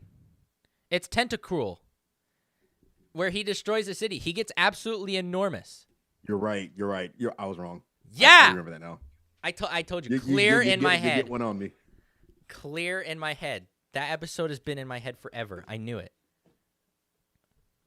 May I continue? You know what? It's even in the No. theme song where a tentacle smashes the building. It is, yeah. Ashton 1 million, Seth 2. All right. So it says Pikachu made Pokemon. Now, hear this out. It's not that Pikachu is the best thing in Pokemon. Pikachu is just the most recognizable. Right. It said he's the Hulk Hogan of Pokemon. Okay, that works. Right? Yeah, if that's you valid. don't know anything about Pokemon, you know know Pikachu. Yeah. All right. Not gonna lie, the song is pretty awesome, catchy, and boy, do they actually rock out pretty good. They're way into what they're playing and singing. Them guitar riffs, man. Yeah. Also, I found out I was watching a metal version of the song. The original voice actor came back to do the metal version of the song a couple years ago. That's how I know he hasn't aged since he sang it, because he looks the exact he looks like he's in his 60s when he sang the song, and he looks like he's in his 60s when he sang this version, and it's almost like 30 years later. And then we have a joke Ooh, what's from the Maverick, like Godzilla in Rush Hour 2. Oh, I don't know where this came from, but Chris Tucker, let me tell you something about Asians. Lee says, let me tell you something about Asians. We never panic. James Carter, oh, yeah? When Godzilla be coming, y'all be tripping. Gyaka. Gaiaka. Yeah. I like Gaiaka, yeah. that one Godzilla. I don't think it's not a Godzilla movie, but it's like kind of like that knockoff where it's like, Austin run, it's Godzilla. Yeah, that's from Austin Powers. Yeah, Austin Powers. But it's not. But it's not due to copyright. Due to copyright laws. Now, it is not Godzilla, we even though it looks could've- like it. We could have But included. run like it is but it's not. Godzilla. We could have included the original Godzilla animated series into this list. Oh, There gosh. is an old Hanna-Barbera Godzilla Saturday morning cartoon Mm-hmm. show. And did you know there was a Godzilla animated series based off of the Matthew Broderick version that came out in Yep. 1998? That was Which honestly wasn't bad. it was way better Yeah. than the movie. Mm-hmm. Oh, much better than the movie. Yeah, like I actually was like, okay, like I wouldn't mind seeing this Godzilla from time to time. It was pretty good. Yeah. Who's winning the poll right now? I noticed that there's a fourth vote. The animated series Batman okay. right now. Okay. All right, Ashton, you're up next. Give me your choice for round 4. Since you already chose Batman. Yes. Darkwing Duck. Oh, he's bringing in the Okay. Darkwing. You can't tell me Darkwing Duck isn't Disney's Batman. No, you got a point there. That's why we didn't Darkwing put Duck is Disney's Batman. He has the young ward. He has his sidekick. And then you have Gizmo Duck that just shows up every now and then. Gizmo Duck. All the villains are okay, so Darkwing Duck is clearly a ripoff of Batman and the Gray Ghost. But it all works also well. I mean, all his villains are proxies for Batman's villains. You have Bushroot, who is supposed to be a proxy for Poison Ivy. You got Quackerjack, who's his Joker. Quacker Jack. You got Negaduck, who's his doppelganger, evil doppelganger. You know, but yeah, man, Darkwing Duck is just such a fun show. Launchpad came over from DuckTales, so there was a couple episodes where the Huey, Dewey, and Louie was there hanging out with them for shenanigans. Okay, Chad, Darkwing we Duck get was it. it was just such a fun time. You know, you watch the show. There wasn't a time where you just didn't enjoy an episode. Even some of the weaker episodes were just fun to watch. You know, I think that's one of the things that makes that show so great. And the theme song, again, guitar riffs. Guitar riffs makes the theme song. You know, I actually have the Darkwing Duck theme song in my gym playlist. Nice. So, Nice. Seth, you took a long time, so I gotta cut my time short. Well, you don't have to. Nah, I don't want to go over time, you know. I am the terror that flaps in the night. Let's get And then he would say dangerous. something wild like, "I am the eraser that takes away your mistakes." Darkwing was classic. I want to say like it wasn't as popular as it should have been. Like it was popular. That was quite a few Disney cartoons that Right. wasn't as popular as it should have been. Well, I But, think like I it came said, at a bad time. I think the I timing mean, like was Batman wrong. was still around, so I was Right. like, oh, if I want Batman, I go watch Batman. Right. Well, and I think Disney, in terms of shows, but I think if I'm remembering correctly, I think by the time Darkwing came along, DuckTales was either trailing down or it was done. I think it was And done. Disney- DuckTales was in its like close to its final season. Right. And I Um, think there was a lot of just Disney was oversaturating the television Yeah. cartoon series Yeah, market. absolutely. There was oversaturation of cartoons, and then they started doing the live action TV shows. A couple live action TV shows. Yep. Apparently, Darkwing Duck once said, "I am the grade curve that gives you an F." I gotta find the video. Oh man, that's a good one. There needs to be a compilation video of all the wild sayings that he said after he said, "I'm the terror that flaps in the Yeah. night." I like Seth as our info guy over here who's on my MacBook just looking at because I can't. Here's the thing. I've got so much in front of me that you guys don't even know about, that you don't see. Like, yeah. Disney oversaturating? No, never. So I'm running 1, 2, 3, 4, 5. I'm running 6 different things on 2 screens right now. So for me to add more to it is so difficult. So it's really nice to have Seth here to do that for me. Because like I'm always worried, Yeah. like any little thing I do is just gonna throw everything off. Right? Bring up Google Chrome, and all of a sudden everything else just shuts down. You know? Right.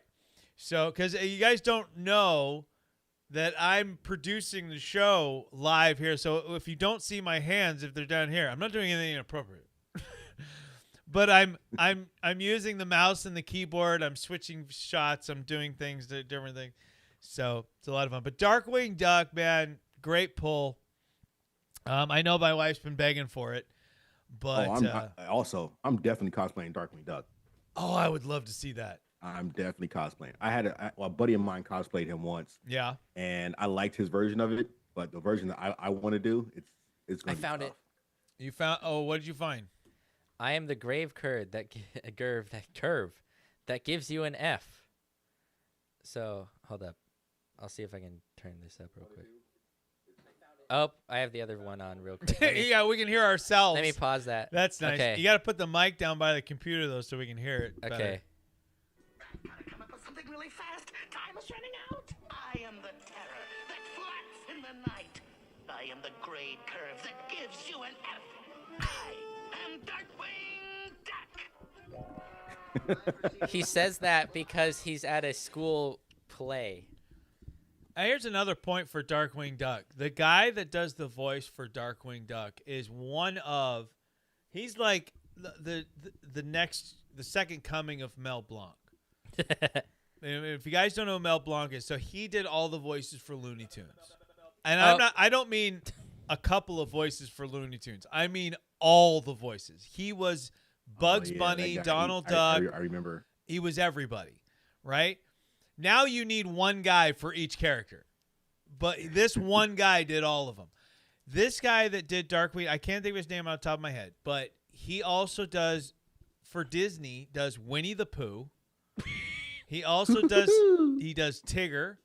Like, he's in so many different movies and television shows. Why are you laughing so hard? What do you got? Mom, I don't know. If... I am the batteries that are not included. Yeah, I think she's putting quotes that she's finding. I am the fingernail that scrapes the blackboard of your soul. The worst part of public transportation is the public. Man. I am the low rating that cancels your program. Are these real? Yes. These are really Oh from my Darkwing Duck? God. Things that he said. Oh This is my how great gosh! this is. I don't remember all those. That is amazing. I know that it's based off of the scenario, so I wonder where the heck I am he's... the wrong number that wakes you at 3 a.m. I know that some of the quotes are based off of the scenario. So what scenario is he saying these in? I need to know. I need the videos. Oh man! Like public transportation, he has to be fighting in the subway, I'm guessing. But the batteries that are not included, is he in a store? Low No, rating. he was fighting Quacker Jack in there, and there was in a toy store or something like that. I am the Okay, check so Toy writer Story. in the cash only line. I'm cash only. Oh, I want gosh. Darkwing Duck back now just for this. We Oh. could How come up. great this show We is. could come up with something, and Oh, it's man, probably this closer. has I am the hope for weirdo who everybody. sits next to you on the bus. Oh wow! Maverick 77 Defender. Yes, I get Darkwing Duck is actually more like the Shadow, but believe it or not, so Oh, my Maverick, gosh. it's the Shadow is not the Alec Baldwin movie. There is a movie with Alec Hold Baldwin on. called The Shadow. The Shadow was actually a radio drama series. That's how that started. If I can still do it later. A lot like how case my what we voice is did gone. on Oh, this you're show. right. I was thinking the Shadow, but I said the Gray Ghost because the Gray Ghost was the version of the Shadow in the Right. Batman animated series that Bruce Wayne met, Right. and was voiced by Adam West. Yep. I gotta. But they used to say on the Shadow knows. Mm. And so very similar when we started the show, we would do some radio dramas and stuff on here. And I always wanted to do one of the Shadow radio dramas. We did The Shadow People, and we did War of the Worlds, which still is one of my all-time favorite moments from just when we were just a radio show. Mhm. That was amazing.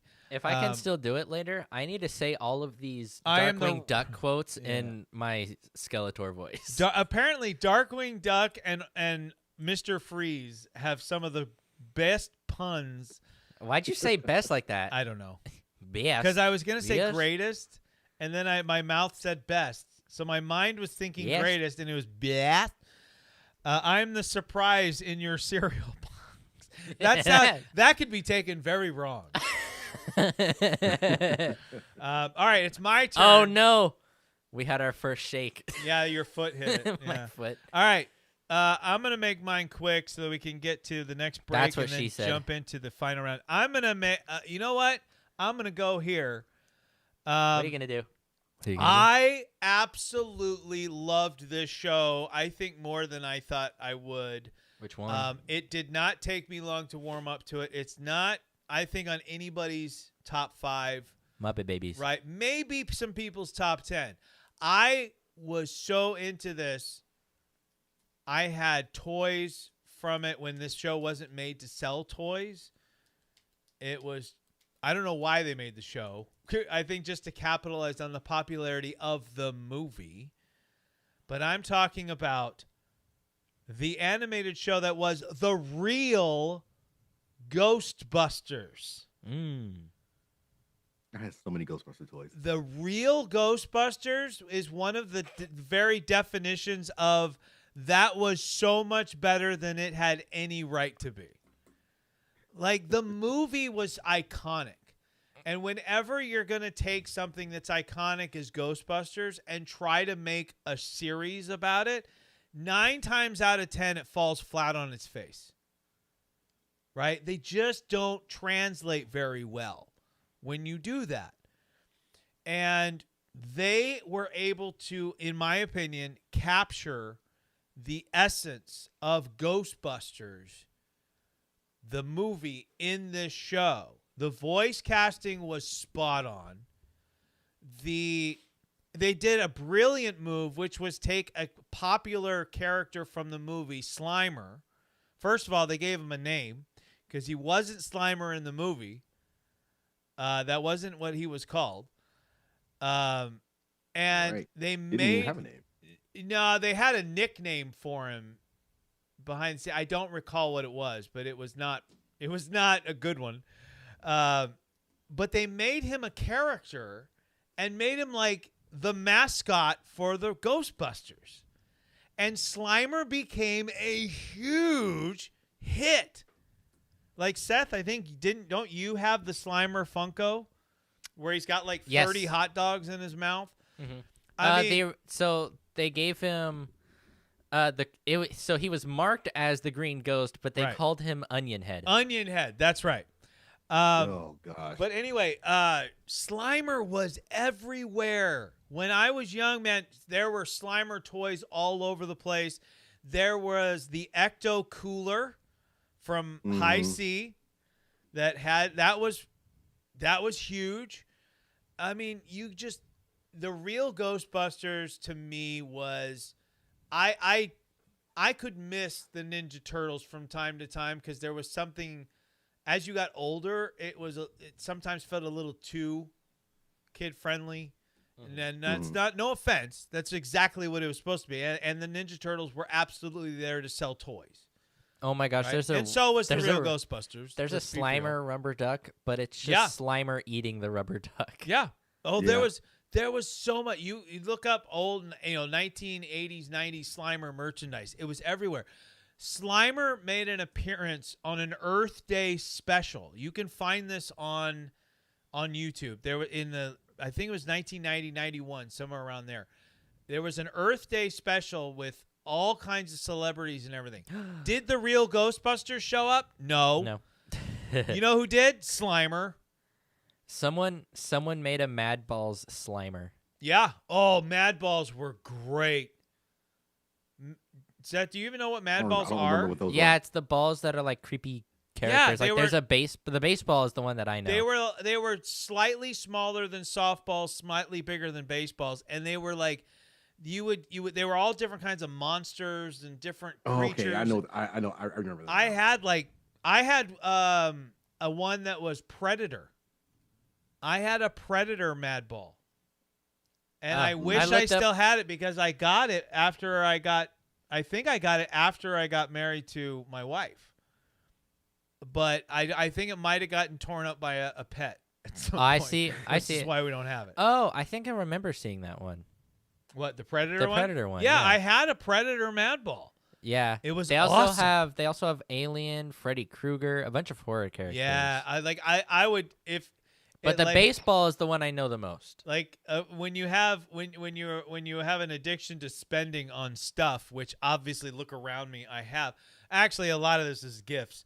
But man, I would love to have a Mad Ball collection. You just imagine just Hint. yeah, no, I no.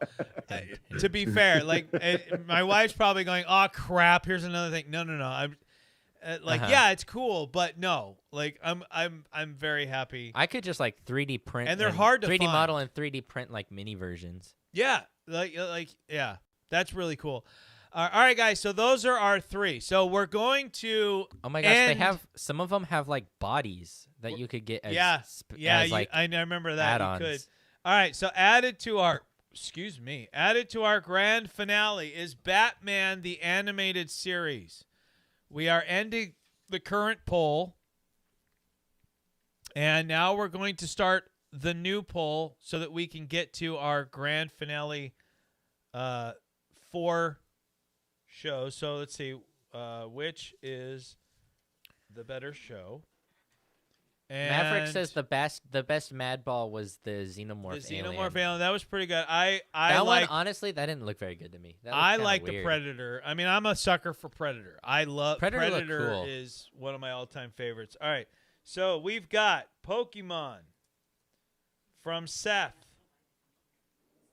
We've got Darkwing Duck with the best frickin' one-liners of all time. Yeah. Like, Have you been reading Seth- the ones my mom's still putting on there? Oh my gosh. Like So after that, I am the single career man all women want to date. I am the metal key on the sardine can of justice. I am the moth that seeks your porch light. The That's hero good. that every culture and every world needs. That's good. The cholesterol that clogs your arteries. Yes. Go here to see hundreds of phrases. Go FWD, where? the FWD phrases. So probably look up Darkwing Duck. Here, I'll look it up. The link. I don't think you can. I don't Darkwing think you're allowed to Duck send links through chat. FWD phrases. Oh, Hey, Seth, did you- DWD. and for your FWD. FWD is fartwing duck. What? I like that. That took a while Mom, because just, it's just, DWD, just text me the Darkwing website. Duck, Just not text me the FWD. website. I said FWD is fartwing duck. You're welcome. Yeah. Good night. Well, right now Darkwing Duck is winning, and I'm guessing that's because my wife voted, On Darkwing Duck. and at 100% of the vote. I just If my closed wife it. had 3 votes, and they're all for Darkwing Duck. Wow, if my I guess wife, I'm not if getting my this one. wife could right now, she'd be making multiple YouTube accounts just so that she could continue to vote for Darkwing Duck. All right, guys, we're gonna take a quick interlude here while you guys get to voting on which I don't know what the point is. We're probably gonna be Darkwing Duck, but while you guys get to voting in our poll, is it Pokemon, Darkwing Duck, or the real Ghostbusters for the better show? When we come back, we're going to talk some more Saturday morning cartoons, and we're going to finish off our grand finale of who's going to win between Scooby-Doo, Where Are You?, Thundercats, Batman the Animated Series, and the winner of the current poll. I think I that found we've the got. website Mom was looking at, so I have a bunch of quotes. All right, well, we'll get to those when we come back, but we got a lot of shows that we can still chat about a little bit. Some maybe better known than others, but we'll get to that. This is basically our theme song for today, our Saturday morning cartoon theme song. We've already heard our He-Man song. We've heard our Transformer song. Now let's get to this morning's ultimate theme. So, guys, don't go anywhere. We'll be right back. This is the Positively Pat Sim Show, airing live right now on WANT Radio, where if you want it, we got it, and live streaming with live chat right here on YouTube. We'll see you in a few.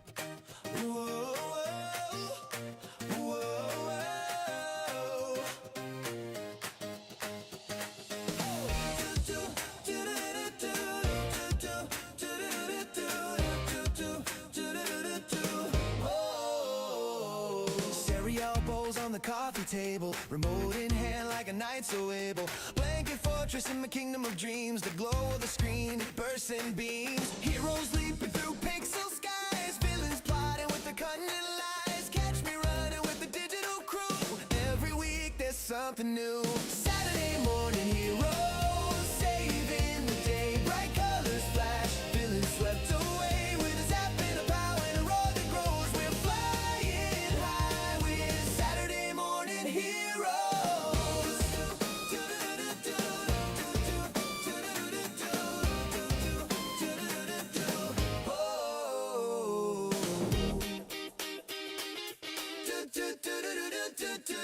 Dinosaurs talking, lasers in hand, cats that roar and defend their land. Mutants fight in a sewer lair, every battle's won with a wild flair. Masked riders speeding through the night, transforming bots in a fearless fight. From jungle vines to the galaxy's heart, each cartoon world is a work of art. Saturday morning heroes, saving the day. Bright colors flash, villains swept away with a zap and a pow and a roar that grows. We're flying high with Saturday morning heroes.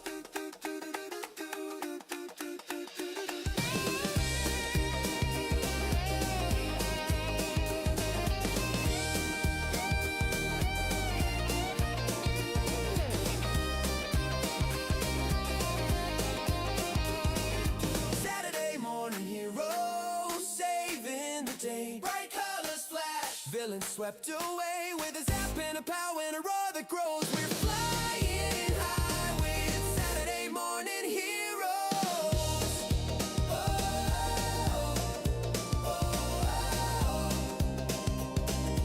Saturday morning heroes.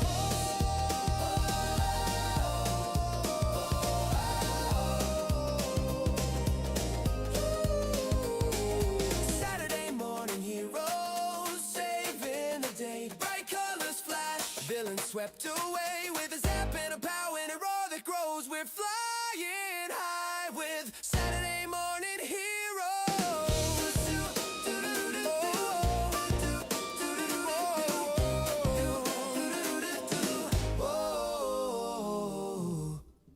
Ladies and gentlemen, Sims Nation, welcome back to the Positively Pat Sims Show.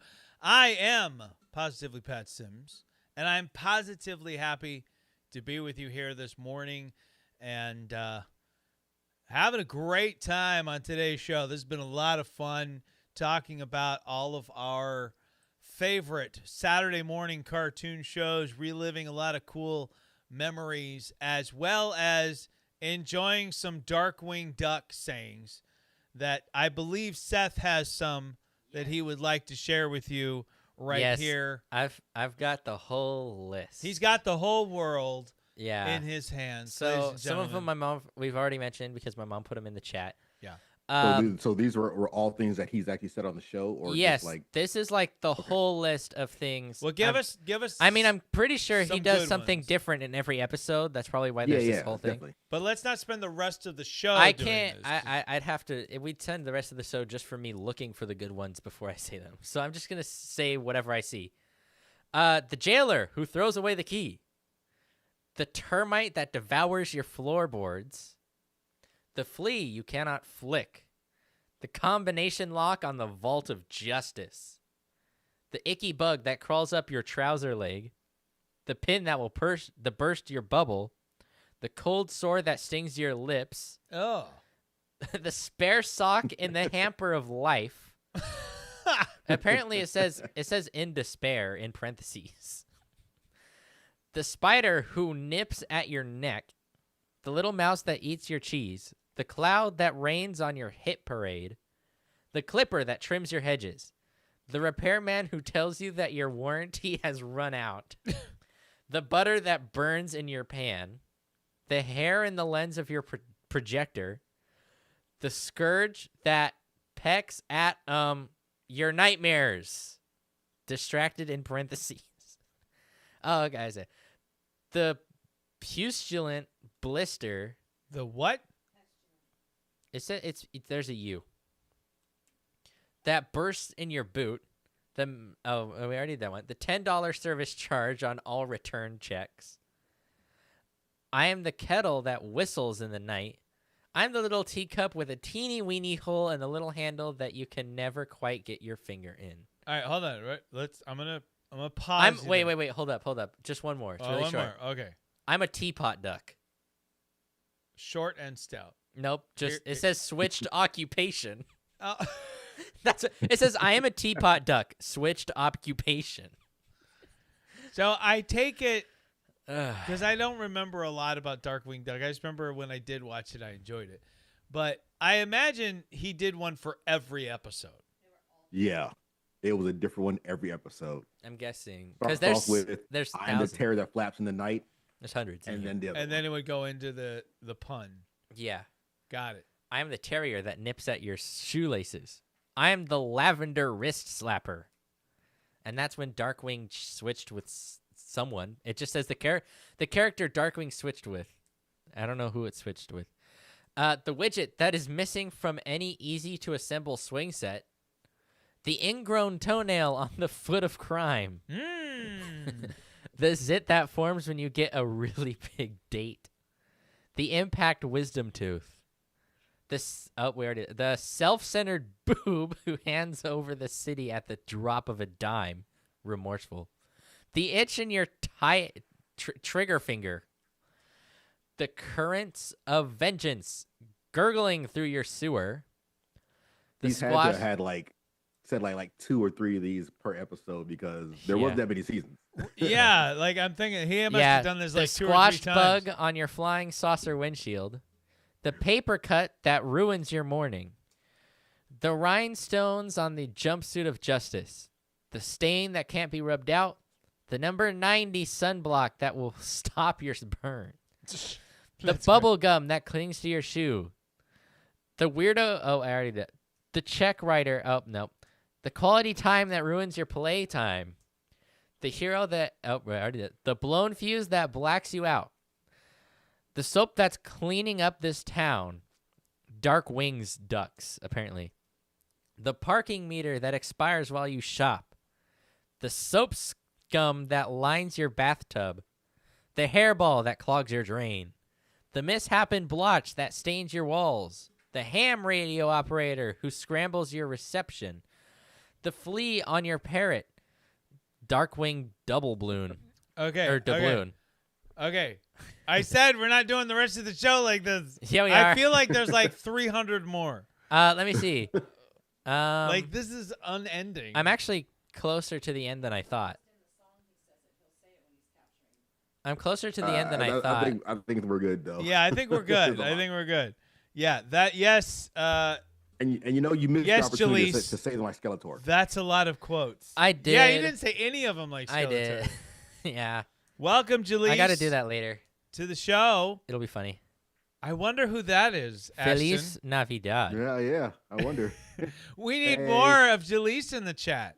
Jaleese, what is your whoa. favorite Wait, Saturday morning who won cartoon between show Pokemon growing up? Ghostbusters and Darkwing Duck? Darkwing Duck did. Okay. So we're in the final poll now. It is up and available.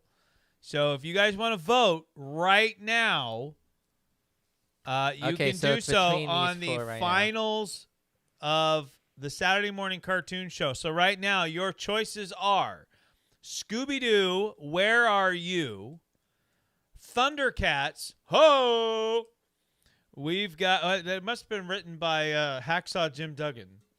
We've got Batman the Animated Series, and my wife's go-to and favorite pick, which is Darkwing Duck. The winner has to go against Transformers because we already know Transformers. Well, here's the Is deal. top So of we've the got list. plenty of stuff we haven't talked We do. about. So let's think- kind of just briefly run Yeah. through some of these.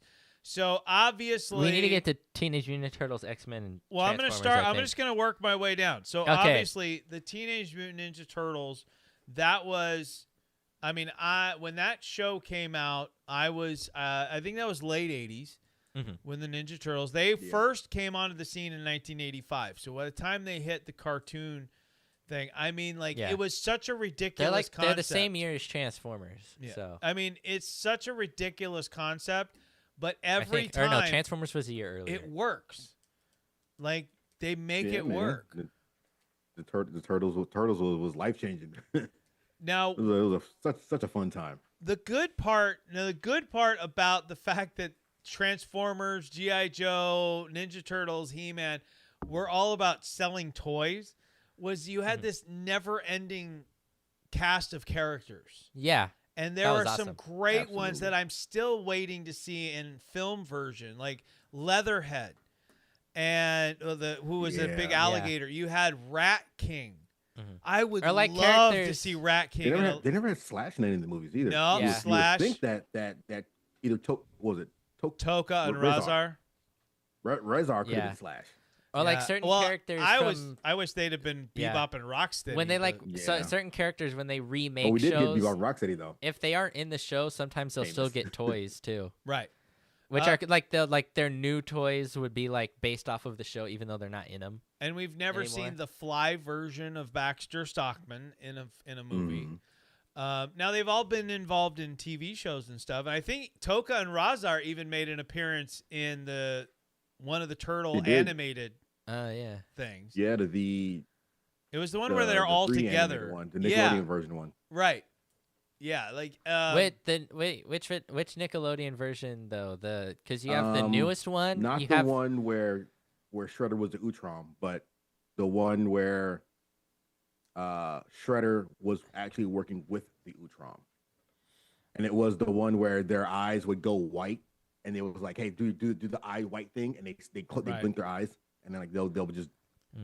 But They- I'm they not jump into sure which action. version that is. Though, But my favorite aspect of the Ninja Turtles was when I found out that Shredder was Uncle Phil was Uncle Phil. from Fresh Prince of from Bel-Air. French Prince of Bel Air. Oh, That Yep. was the same guy, and I was like, I love James Avery. Yeah, Rest and in James Avery is amazing in everything. But my favorite. when is I found that the- out, it just gave me a whole new love for. my favorite the was the character. I think it's the first Nickelodeon one where they went 3D models. Yeah, Like, that was a oh, good show. That one's good. It's a I very love that good one. show. All right, moving down the list. Seth doesn't know this one, but Ashton, I'm sure you have an idea here. I researched it a little bit. Don't I worry. loved this show as a kid. I'm a big Muppet fan anyway. Like, I'm always disappointed when Muppet stuff doesn't do well because I love the Muppets. Mhm. And Muppet Babies, man. It was so much fun. It was all about There imagination. was like a good 2-year time frame that there was doing baby versions of all these characters. Right, Tiny Toons, which is also on our list. Yeah, they were in there. Rugrats No, at the there was same a time. Looney Tune Babies. Was there? I only remember Yeah. Tiny Toons. I remember the baby one. Granny was the she was watching over all the Looney Tune babies. Wow. I did not know that. I'm I looking don't up- remember that. Oh yeah, it's called Baby Looney Tunes. Baby Looney Tunes. I'll have to revisit. I'm sure maybe as a kid I saw, but do not remember. How is the little chicklet in there if he's already a baby? the little chicklet? the yellow one, the yellow bird. Tweety? Oh, Tweety. Tweety, yeah. I'm like, How is he Tweety in the- wasn't a chicklet? baby. What are you talking about? The Hispanic I gum? thought Tweety was already a baby.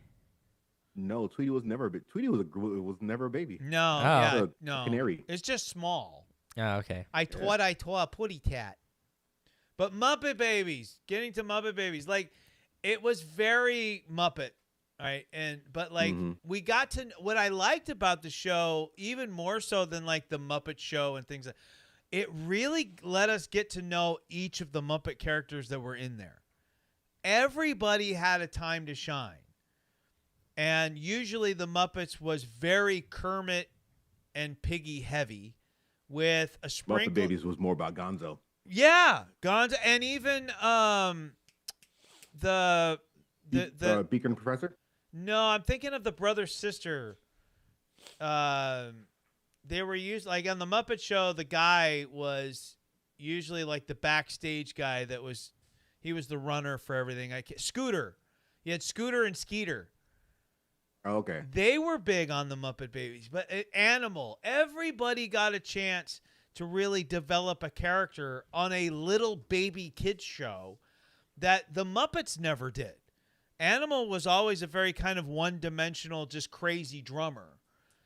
And so yeah, that was my big thing about that. All right, now Ashton, you got to argue for this show on Master Debaters.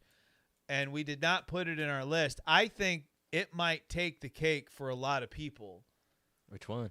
And I'm talking about DuckTales. Oh, I thought you were Oh. going with. You And- said you but- didn't put it on our But list. Ashton, I want to get your thoughts here. But it's on our list. Is DuckTales, this is an honest question, is DuckTales the show as good as we like to think it is, or are we mainly just in love with that theme song?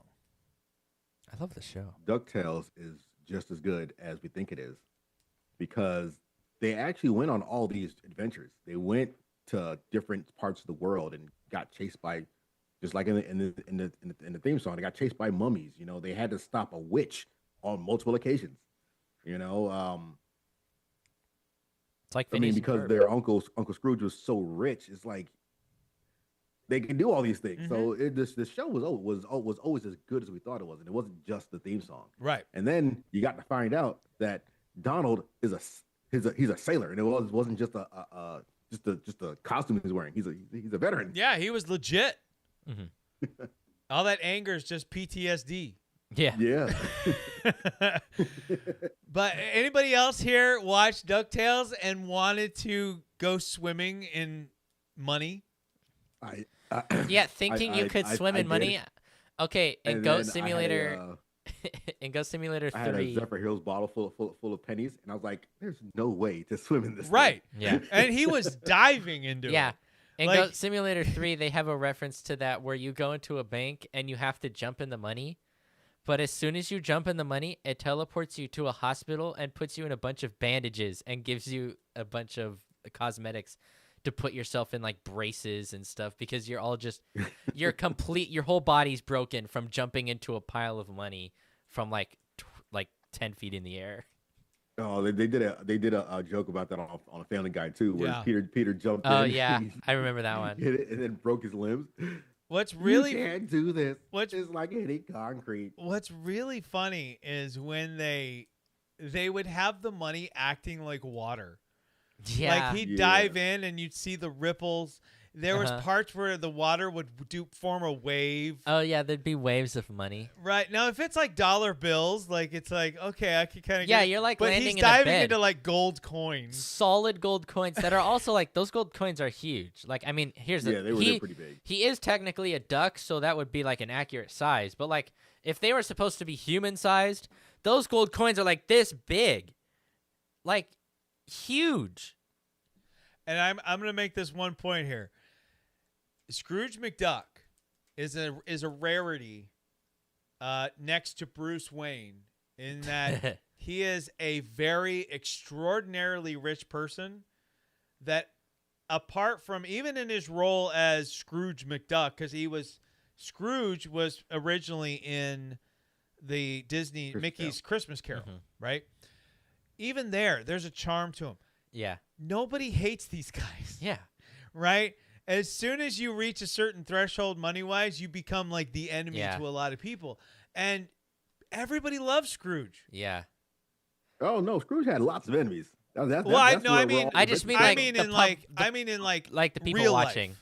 Like on the yeah, yeah, show, yes. Like he Yeah. had that other like Scottish Apparently- looking dude. I don't know Uh-huh. if it's in the old show. I know in the remake one, there's an episode where apparently we find out that Scrooge is actually in debt and has a contract that he had to fulfill and never paid it back. So when they go to do it, the kids have to find something within the contract that proves that he doesn't have to pay them back. Oh, so it's like the Donald Trump of DuckTales episodes. Pretty much. Y- Yeah, but the- they find a clause in the contract that apparently the other guys broke. That like they didn't fulfill their side of the contract, so he doesn't have to pay them anymore, and they keep the house and all the money. But yeah, apparently he was in debt somehow. Now, Ashton, did you see the I Duck? believe if you look it up, Scrooge McDuck is the richest. He is the richest fictional character ever created. That's I think so. hilarious. He literally I think he pretty much owns the world. Elon Musk is the richest fictional character ever created. Anybody here see the movie about the lost lamp? I don't, The what do you, DuckTales. didn't. DuckTales in like the late '80s, early '90s, somewhere around there, had a movie that went to theaters. It was like DuckTales and the Legend of the Lost Lamp or something like that. I do remember that I have seen it, but I couldn't tell you. Treasure! It's an Indiana Jones remake for DuckTales. DuckTales the movie, Treasure of the Lost Lamp, Right. And it's like Indiana Jones Yeah, style. but I can't tell you anything about it. It was not. It just didn't have the same feel as the show did, and that happens a lot when you have these shows and they try to make movies out of them. You realize it's on the Disney shows are Plus. so much better in short bursts, Yeah, and when you stretch them out, it just doesn't work the same. It's on Disney Plus, so we could watch it. I'm not surprised. All right, moving down the list, as Ashton, this is another one. This is for you, brother. I literally added this to the list because of Ashton. You want to know the description of the because movie? I didn't watch it growing up. I was I did. definitely more into other stuff, but X-Men the animated series, which is what X-Men 97 is based off of. And then you have X-Men. Yeah. You have Wolverine in the bed looking at the picture. Yeah. That whole meme circling the internet for the rest of its life. The best was when they recreated it with Hugh Jackman. Yes. yeah, That was good. I like that one. That was was good. awesome. So Ashton, X-Men the animated series. Yeah, tell me about that one. show. Two Batman kissing. That show was heavy. That show, it was not for the faint of heart. no, You know, there was very few times in the show where it was just X-Men hijinks. It was always some huge threat, some kind of like lesson of like humanity that was around. right. You felt bad for some of these characters. You know, there were so many times where you look at Cyclops and Wolverine, is like, is Wolverine gonna kill Cyclops now, or is Cyclops gonna kill Wolverine? You know, but yeah, man, it had a lot of the stories that they used from the comics and they animated it. it came out so much better than I thought. I mean, Yeah. And when they extended it, when they made X-Men 97, I was like, man, please do not let them mess this up, because like all the different X-Men shows since then has all been so different, but they're been their own thing. But this is, since 97 supposed to be a continuation. right. I was skeptical on how they were going to do it, because at the very end, the last season of the X-Men show, it was added on after the original creator was like, I don't want to do it no more, Right. because the season prior was his actual end, and then it was like, well, it's too popular, do another season, and then the last season didn't do too well, Right. and that's Yeah. when Charles left. But Boo, the way Charles. that X-Men 97 came out, and they brought everything back, and they did it. I really liked it. Joe DeMaio, yeah, I can't remember his first name, but Something. he really knew what he was doing when he created it. Yeah. X-Men is such an amazing comic book series, and it's had some decent runs here and there. X-Men 1 and 2 I thought were really well done in terms The of the Short films. King. Days of Future Past I thought was really good. And then- Maverick says Evolution was the best. in terms of the I really animated do. series. Evolution was a really good one. Yeah. The thing about X-Men is that it's a very, what we would call today woke series, whether it's comic books, TV shows, or movies, that is almost, it's blatantly right there in front of you, but so many people don't see it for whatever reason. But it's right there. Yeah, I mean, man. it's all about people who are outcasted by society. And I remember, Because of the way they're born. right? And I remember, I can't think, Ian McKellen, Ian McKellen. right? Who did Magneto in the films, Gandalf in Lord of the Rings. We're watching those right now. I remember one of the things that made him want to be in the film was the fact that. X-Men is about races. It is. It's about all of that. But one of the reasons yeah. he took it on is he is a gay man, and he saw that in these characters, that they were outcasts, how he felt growing up. Magneto took what happened to him, and he's the very definition of a sympathetic character that you can understand without having to make him sympathetic. Does that make sense? Yeah. Like, you don't have to turn him into a sympathetic character, which is what they've done with a lot of villains. Yeah. I don't want to sympathize with Cruella DeVille. Stop it. She wants Fun fact. She wants to skin dogs. Yeah. What's up? Speaking of Cruella DeVille, Yes. this past weekend, me and my girlfriend watched the movie. So me and Jalise watched the movie, and then I told her the same thing. I'm glad that they stopped doing villain origin movies. Yeah. I don't want to sympathize with them. No. I want to like them because they're villains. Right. Like, I don't understand why they couldn't have made a Cruella that really delved into how evil she is. Yeah. Instead, it was like everyone around her, and it's like, no. Like, stop it. No. They didn't like me But- for doing my job, so I did my job worse. Yeah. But the Magneto thing, that's built into the story from day one. Yeah. That he is I think like that's one of the reasons why Magneto is my favorite comic book villain of like ever. Yeah, he's great. Yeah. He's not mine, but he's definitely up. He's top 5 Oh, yeah. for me. And Yeah. I love his powers and what he can do with them and everything. And they've really only scratched the surface Yeah. with them. He's also like one of the few characters that people actually are like go in depth into what a character can actually do. Like, sure, your abilities in manipulating metal and doing whatever you want with metal, but they legit go into you can do whatever you want with metal. They don't miss a beat on anything. Like, oh, You can do whatever you want with metal. It's more or less he manipulates the electromagnetic spectrum. Right. Yeah. And the easiest way to say it, I can move metal. But because everything is affected by the electromagnetic spectrum, he's like, I can control anything I want. Right. I know science better than you. Well, like, Yeah. like It's when insane. Like when it's like he's awesome. kind of remembers like, oh, the amount of metal that's just in the dirt around me, Mhm. and now he can iron and he can manipulate the planet. He can. It's just incredible. your blood can stop moving. Like he's so much more powerful than he's been. There was this one presented plan that as. he had where he flipped the magnetic poles of the Earth, Right. and then everything went into disarray. Yep. Mhm.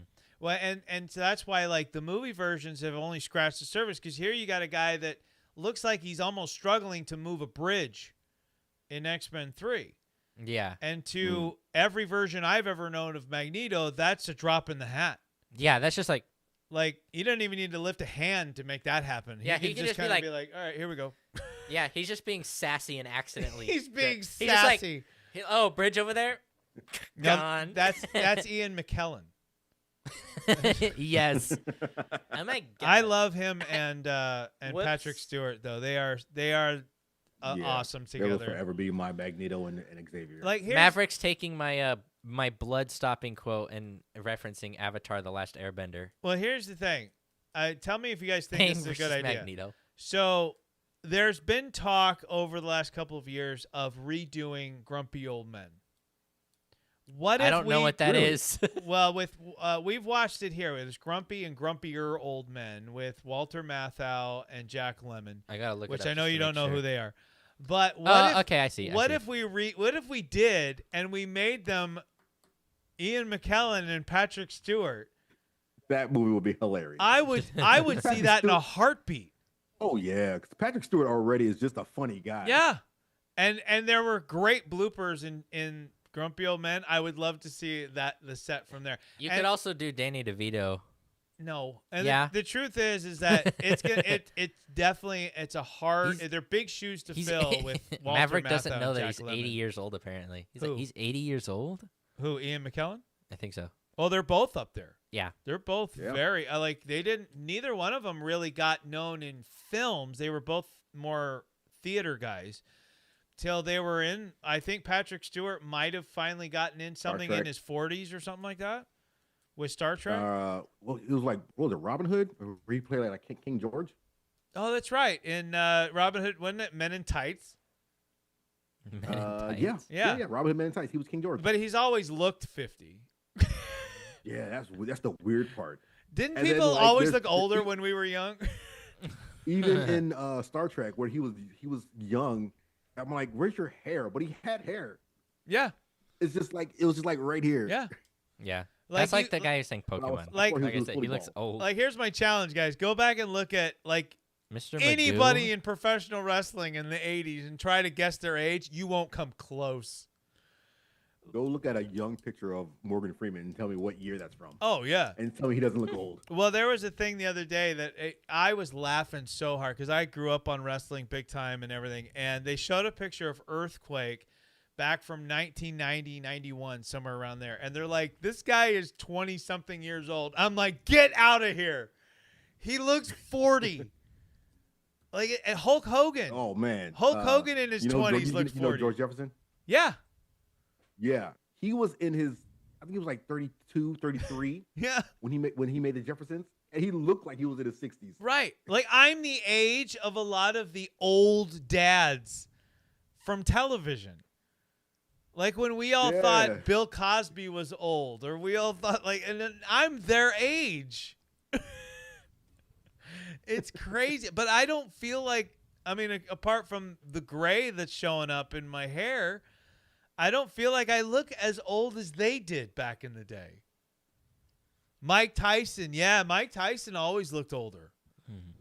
But he has aged. Yeah, even when he was 18, he looked like he was like in his like late 20s. But he like stopped aging for a while. Like he got to a point and then he just stayed there for a while. Yeah. Yeah. Like he didn't age for years.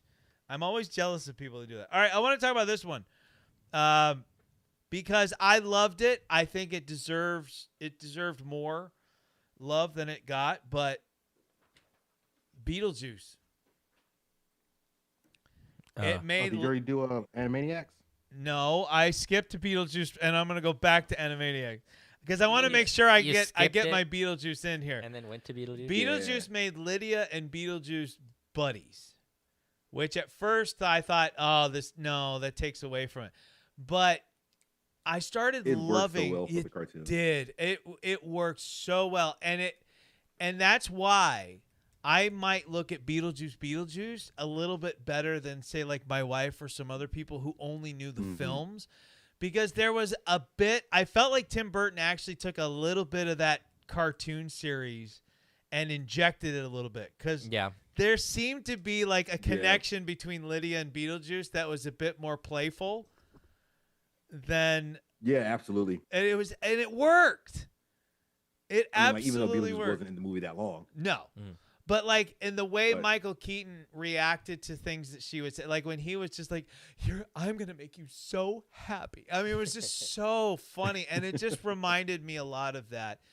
But yeah, I had to bring up Beetlejuice as in this Saturday morning cartoon show because it really, I thought, let's see, people drink Beetlejuice, but it's not a single drink. The name refers to various cocktails and a limited edition Fanta flavor, all inspired by the movie. Alrighty. All right. Good to know. I didn't know it was a drink. I didn't either. All right. So let's jump Someone backwards on our outsmarted list. Ashton? Right now, let me give you an idea of where we are in our poll. You guys have got about 15 more minutes to vote on Ashton a million. what is going to be the winner of Maverick today's final round, where we've got Scooby-Doo versus Thundercats versus Batman the Animated Series versus Darkwing Duck. As of right now, Darkwing Duck is in the lead with 60% of the vote. Man. Yes. Tied for second is Batman the Animated Series and Scooby-Doo, Where Are You? Hey, at least I'm in second and last. And shockingly, with 0 votes, is Thundercats. I'm in second and last, so I'm in first. Yeah, Ashton is leading. I like how just your mom, every chance Darkwing she Duck gets, is the correct answer. Fartwing Duck is the correct answer. But let's go back to a show that, again, when I heard about it, I was like, this looks stupid. Didn't they get like a movie? The Warner Brothers and their sister Dot.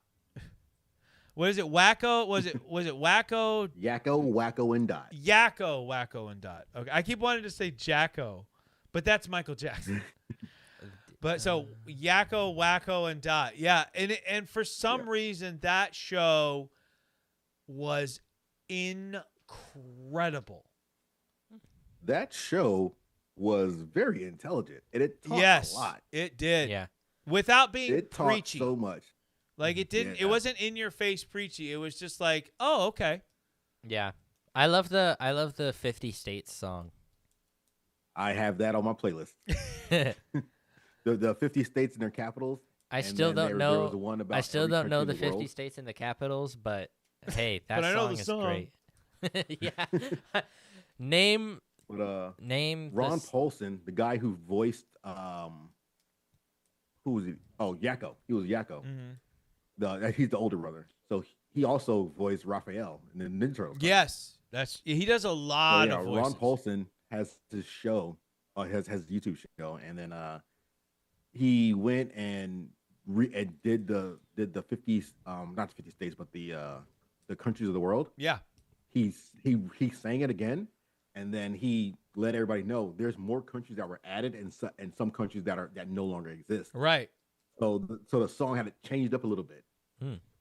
Well, I So I believe thought that was interesting. I was like, wow, I did not know that. I believe that voice actor is also one of the voices of. I believe he's Venkman in the Ghostbusters. the What's his real name? Ghostbusters. Ron Paulson. Paulson. Yeah, he's the voice of yeah. Raphael. Also Pinky. Yes. And to that point, I think what sold me on Animaniacs was the first episode I ever saw included Pinky in the Brain. Pinky in the Brain. And Yeah. I loved that. I think Pinky and the Brain's another one where it works. The shorter, the better. Like as a bit, it worked great. As a full-on show, not so much. I think the show worked out fine because it was always like 2 segments. Right. I mean, this is just my opinion. Apparently, he was also in. My opinion can be wrong. Apparently, he was also in The Land Before Time. Who was he in that? I don't know. I'm trying to see. I love that movie. Sharptooth. He's just roaring. Let's see. I'm going through. Because there's only speaking roles. We got Petrie. I know it's not Ducky because that's that little girl. We've got Sarah and we've got Littlefoot. And then we've got Littlefoot's parents. He's Spike. Wait, so he's the one character of the group that doesn't talk? I guess so. Well, Spike talked like a few lines. Does he? I don't remember that. They're like, you talked. See, I don't remember the original movie him talking. I just remember him grunting all the time. He's also in the Goofy movie, a Goofy movie. He's PJ Pete. Right. That's right. Mm-hmm. I remember that. Yeah. He's in The Mask as Stanley Ipkiss. Oh, he plays the Mask in the cartoon show The Mask. Mm-hmm. Stanley Ipkiss, by the way. He's also Carl Weezer. Oh, from Jimmy Neutron. Yes. Yeah. Now right. I hear it. Like I can hear it as you're saying it. You All hear right. everything coming together. Yeah, man. Ron Paulson is one of those voice actors who's done so much. He's been in so many things. He's Ickabeezer in VeggieTales in the House. Oh my gosh, that's funny. That was a good show. That the VeggieTales I think that was that Netflix, Seth? Yes. That was again like VeggieTales was the original VeggieTales was like Christian animation for kids. Yeah. But the newer season was still that, but not quite as like in your face. But it was really good. I thought it was really, really good. He's Daito in Ben 10. I think it's how you say it. Daito, I think. I don't From Ben remember 10. watching much of Ben 10. I'm looking. I'm just trying to hear if I'm right about the real it. Ghostbusters. You got to go back in that IMDb, bro. He's Arnold the Pitbull in Tiny Toon Adventures. Okay. I'm going Okay, through. so go there's find like him a on really Roto- long list. I haven't seen the Ghostbusters yet. Not watching Darkwing Duck on Saturdays was like eating cereal without milk. He's right. That's actually my wife. He's Peck the Rooster in Barnyard. Yep. I hear it now. Yep. Let's see. Barnyard, the movie that doesn't understand the difference between I'm cows trying to go and through bulls. the ones that I know. Let's Like see. all the male cows are just cows. No, that's not how it works. He's one of the guys in the Rise of the Teenage Mutant Ninja Turtles, but I can't find it. He's in Danny Phantom. Apparently, The Little Mermaid 2. You still need to keep going back. I'm going through his whole list. He's The rest of the show is He's just in- figuring out all No, this stuff. he was not. He's in Leroy and Stitch. Lorenzo Music. He was Venkman. Oh, he was Venkman. All right, thank you. That's all I wanted. Yeah, I don't see him in this list. Yeah. Yeah, he wasn't in the real Ghostbusters. All right, so I was wrong. Yeah, he made me go through this whole thing. Well, for nothing. sometimes voice actors have similar sounding voices. It happens. He's in Johnny Quest. I have a question for the Scooby-Doo people out there. Okay. How old are these kids supposed to be? Because they keep saying I would have gotten away with it if it wasn't for these meddling kids. How old are they supposed to be? The Scooby Gang is from 15 to 17. If they're 15 to 17, Velma's- where are their parents? Velma is 15, Daphne is 16, Fred is 17, and Shaggy is 17. They're all underage, driving in the mystery van, solving mysteries. And Scooby-Doo is 7 years old in dog age. Or not dog age, but like 7 years old in dog age. So he's middle-aged. Yeah. Scooby-Doo is middle-aged. He's the oldest one of the group by far. Yeah, 7 years. Like so in however human old. years, he's double everyone else's age. Yeah, wow. So he's the only legal. Trying the movies, Freddie Prinze Jr. was only 17. Yeah, he's Scooby is the I think not. Scooby is the only legal adult. Yeah, he's the only. Yeah, And since he can And- talk, that's why he's allowed. That's why everyone's allowed to go. He's the legal adult, and he can talk. That's why everyone is allowed to drive with people in their cars. so we now know that Shaggy is getting his pot illegally for sure. For well, sure. if you look at the movies, it was years later, Whoops. so they've all become adults by then. Yeah. No, people don't When he's age. on the beach. People don't age in Huh? cartoons, People don't age in cartoons, except South Park, except where South they've Park, moved yeah. up one grade in 20 They years. moved up one grade. In They went 20 from third. They years. did. They went from third. They haven't Yeah. had a full season where they would call it fourth grade. It was all about them moving up to fourth grade, and they've stayed there Yeah, ever they since. got to the fourth grade, and then that was it. And then, Yep. like, for whatever reason, Mr. Garrison just stopped being their teacher, and they're like, "Oh man, the fifth graders and the sixth graders are coming after us." Yeah, Yeah. I like it. Shaggy looks old. Yeah, when you smoke that much pot, He and, looks. and Hold you're up. Hold 17, up. you're gonna look at Seth. Yeah. Seth's Look at me. 17. Seth looks old. Yeah. I even have I got the facial hair, the raggy facial hair. There are people that will confuse. They don't think we're father and son, and not because I look young.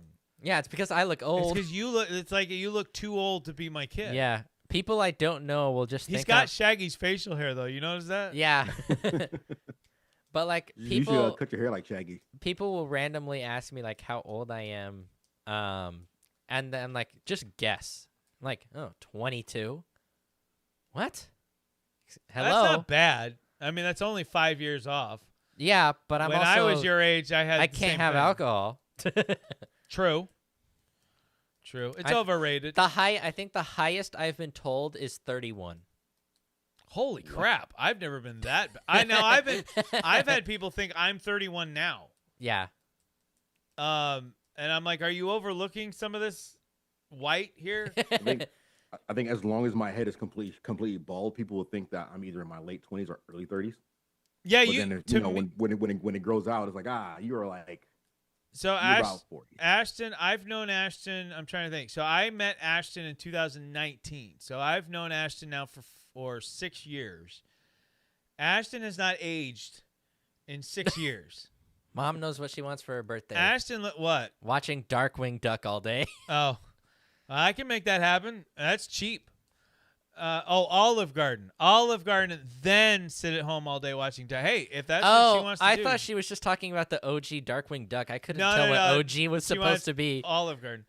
Now, Ashton has not aged. I will say No. this about me, though, to be fair. I do think I aged in reverse a little bit.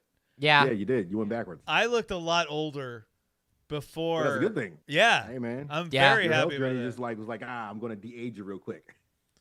Yeah. Seth's aging. Seth aging quickly. I aged quickly, Ashton so I'm hasn't not aged at all. once I'm gonna be done aging sooner than later. That way, I just don't look like I've aged. In 6 months, Seth's gonna look older than me. Yeah, and then for the rest of my life, I'm not gonna look any older than that. I'm gonna be stuck there for like the next 20 years. I think honestly, if you want me to look older, just have me take my hat off. Yes. And the reason for it is twofold. Number one, I have like 50 times more gray in my hair on top than I used to have, Yeah. which isn't horribly noticeable right well, now. 50 times 2 is 100. So. But it's also, I'm very aware that my forehead is bigger than it used to be. 5 head I'm very aware that right now my hair looks very thin on top. receded. Thank you. See, But forehead. I believe that's why hats were He invented. got 5 head. You're going like this. I don't think hats were invented for protection. I don't. No. I think some guy was being Some guy very had a very self-conscious. bad hairline. Some guys Yeah. just didn't want to wear wigs anymore. Yeah, they were just like, I need something fashion-wise that'll cover up my bald spots. Yeah. That's what happened, because it's usually not something like that's really productive. It's some insecure dude that's just like, I need something for this. Apparently something about big Tom Hanks. Oh, Tom so Hanks and well, big. yeah, when he makes a wish to become, so he ages very quickly. Oh, okay. 5 head. Overnight, by the way. Maverick agrees. 5 head. 5 head? 5 head. Yes, I have a 5 head. Like, I'll show you. 5 head. So It doesn't look bad. Like I said, like right now, Forehead. because it's getting longer. It's getting longer, so Yeah. it doesn't look good. But my forehead, there's a big red spot right now from the hat. My forehead used to be like here. Like it used to come down to here. Like Yeah. you know where normal people have their hairline. Mm. You know, now it's here. But the really part, this isn't even the bad part. If I put my head down, it's that it comes way back here. And then it comes that's back how around. That's how mine was. It was here, and then it's like it just stayed back here. Yeah. Now I'm like, oh my god. Like, you know It's what looked I- like you took your hair and just like set it 20 degrees back. Well, you know from what? the You know what I feel like. So remember angled it. the Munsters. So Eddie Munster Yeah. had that point at the Mm-hmm. front of his hair right here. I feel like someone took the point on Eddie Munster's head and rolled it back on mine. That's what I feel like. But there's a lot of again, you guys can't see it on here, but For there your is anime reference so, there, there's so Seth. much gray. He's talking I about feel like Vegeta. you're gonna end up I'm looking what? like the guy from I Married said with for Kids. the anime reference for Seth, comparable to Vegeta's hairline. Oh, there you yes, yeah. Oh my gosh, that just goes like I feel like that goes halfway back to his head and then comes back forward on the sides. All right, guys, the His polls. sideburns the only reason why he has hair on his sides. The polls are officially closed. Our final round and winner of today's Saturday morning cartoon show tournament, whatever you want to call it, with 60% of the vote, Wow. Darkwing Duck. Congratulations to I think Ashton. this feels like the quickest show we've ever done. I know this show was just flew by. Yeah. Ashton, my wife, I Darkwing feel like normally Duck, we'd be finishing the second congratulations.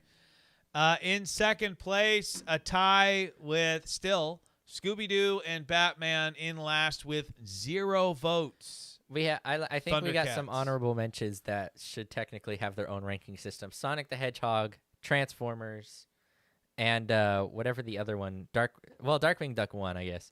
Sonic the You Hedgehog guessed? and They Transformers. did. I just announced it. G.I. Joe deserves a shout out. That mind blowing. G.I. Joe does. Inspector Gadget. If you Yes. only know them from the horrible movies, Inspector Gadget was an amazing television show. And It got a worthy of great. respect. It got a great remake on Netflix again.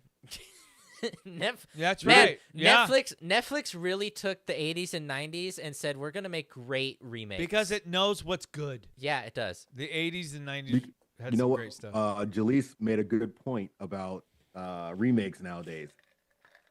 All of our stuff is being remade because it's what we want, and it's people our age that are doing it. Right. Yeah. Our age are the people that are spending the money. Yes. That's and the ones they're the ones creating it. right. Yeah. Yep. And in 20 years, I'm going to stop watching stuff because it's going to be all Seth's generation that's in charge of it. I'm good. Let's remake Gumball. Gumball, the movie. They started Brought to making, you by They Blumhouse. started making new episodes again. Yeah, I know. Which actually, Gumball is not. It's No, it's actually not a pretty good show. It's a pretty good fun. show, yeah. You know what? They should do a live action movie of Adventure Time. Oh gosh. Oh gosh. Okay, personally, I don't like Adventure Time. It's All right. kind of weird. Here we go. Keep the noise down, you hippie. What? I don't That's have the what's in live there. chat open. I can't. That's directed at you, Seth, I think. I think he's telling you, Seth, keep the noise down, you hippie. All What right, did we I got to do? close out the Ain't- show, though. ain't me. I want to close on time. We're going to go a little over with our closing theme song. So this is the end of the show. So, again, guys, our winner today, Darkwing Duck. Good job, Ashton. Good job, everybody. This was a great show. I had a lot of fun. It did fly absolutely by. Might be, to me, felt like one of the shortest shows we'd ever done. Felt like. Still 4 hours. Yeah, still 4 hours. Barely felt like it was a drop in the hat. It might have been the coffee. I actually had I'm coffee glad this I was morning. able to get here for the last. Usually I don't have couple coffee. hours. Yeah, it was, yeah. And I'm I was glad. in the chat for the second hour. I'm Yeah. glad everything is good with you. I'm glad you're safe. I think I won overall because I won twice. I'm sorry for Bambi and your vehicle. But, all right, guys. I have beef with deer. You have beef No, with deer. forever no, now. no. According to Maverick, Literally. you have steak with deer. You have dinner. You have steak with deer. He put Venison. steak instead, not beef. All He put right. steak. All right, here Lack we of go, guys. Yeah, frustration lack from of tech frustration. issues will Yep, do that. absolutely, 100%. I know, guys, this was the perfect show, I think. we need to Not wrap the things up, best. though. Don't forget, guys, that later today at 4 p.m. Pacific, 7 p.m. Eastern, we are doing our next Honest Review show after my son and I get back from seeing Tron Ares in IMAX 3D. I'm very much looking forward to that. And tomorrow at 3 p.m. Pacific, 7 p.m. Eastern is our next Star Wars Honest Review as we reach Episode 3, Revenge of the Sith. I'm very excited to be doing that. And before we take off, make sure, guys, you check back in on Monday. Starting Monday, we are releasing a whole lineup of new products on our Positively Pat Sims.printful.me store. This shirt is going to be included. We're actually redoing and changing what shirts we're using, the fabric and everything for the new round of shirts that we're doing. So you'll be able to get all of these logos either on one shirt or each individually, but this brand here is so nice, so comfortable, bright, vibrant colors. Love it. Absolutely in love with this particular style of shirt. And we will finally have this hat is going to be available on the store come Monday. All right, the Positively Pat Sim Show hat officially will be available on the store. Make sure you grab it. You can get it in multiple different colors. You can get the bill in gray, blue, black. Now, it's always going to be green here. All right, I can't do anything about that. But these colors here can all be changed. I prefer this one. I love the red, the way it pops with the logo itself. So, on Monday, I'll be reminding you guys on every show, but on Monday, head on over to positivelypatsims.printful, printful.me, and pick up your merchandise. We're also going to be re-releasing all of our iPhone cases, Samsung cases, and they're all going to be in matte. Matte black? Matte format. Okay. Usually it's glossy or matte, and after testing both, the matte versions are Matte is always 100 better. times better. Always And better. I am so happy with the way that my new cell phone case looks. Very similar to this with all the logos on it. You're going to want it for your new iPhone 17s like mine, the iPhone 17 Pro Max that we are shooting on right here and right now, along with my free, thanks to Verizon, shout out to Verizon, my free Apple Series 11 Apple Watch. Nice. I am a spoiled, rotten little brat. Ladies and gentlemen, Me thank you too. so much for joining us here on the Positively Pat Sim Show. I will see you later today with my son, Owen, and we're going to close this out the way we always do. Seth, it's your turn. I'm going to let you do this with me here. Ladies and gentlemen, take it easy. And if it's easy, Take it twice. take it twice, folks. So long, everybody. We'll see you next time. See y'all next week.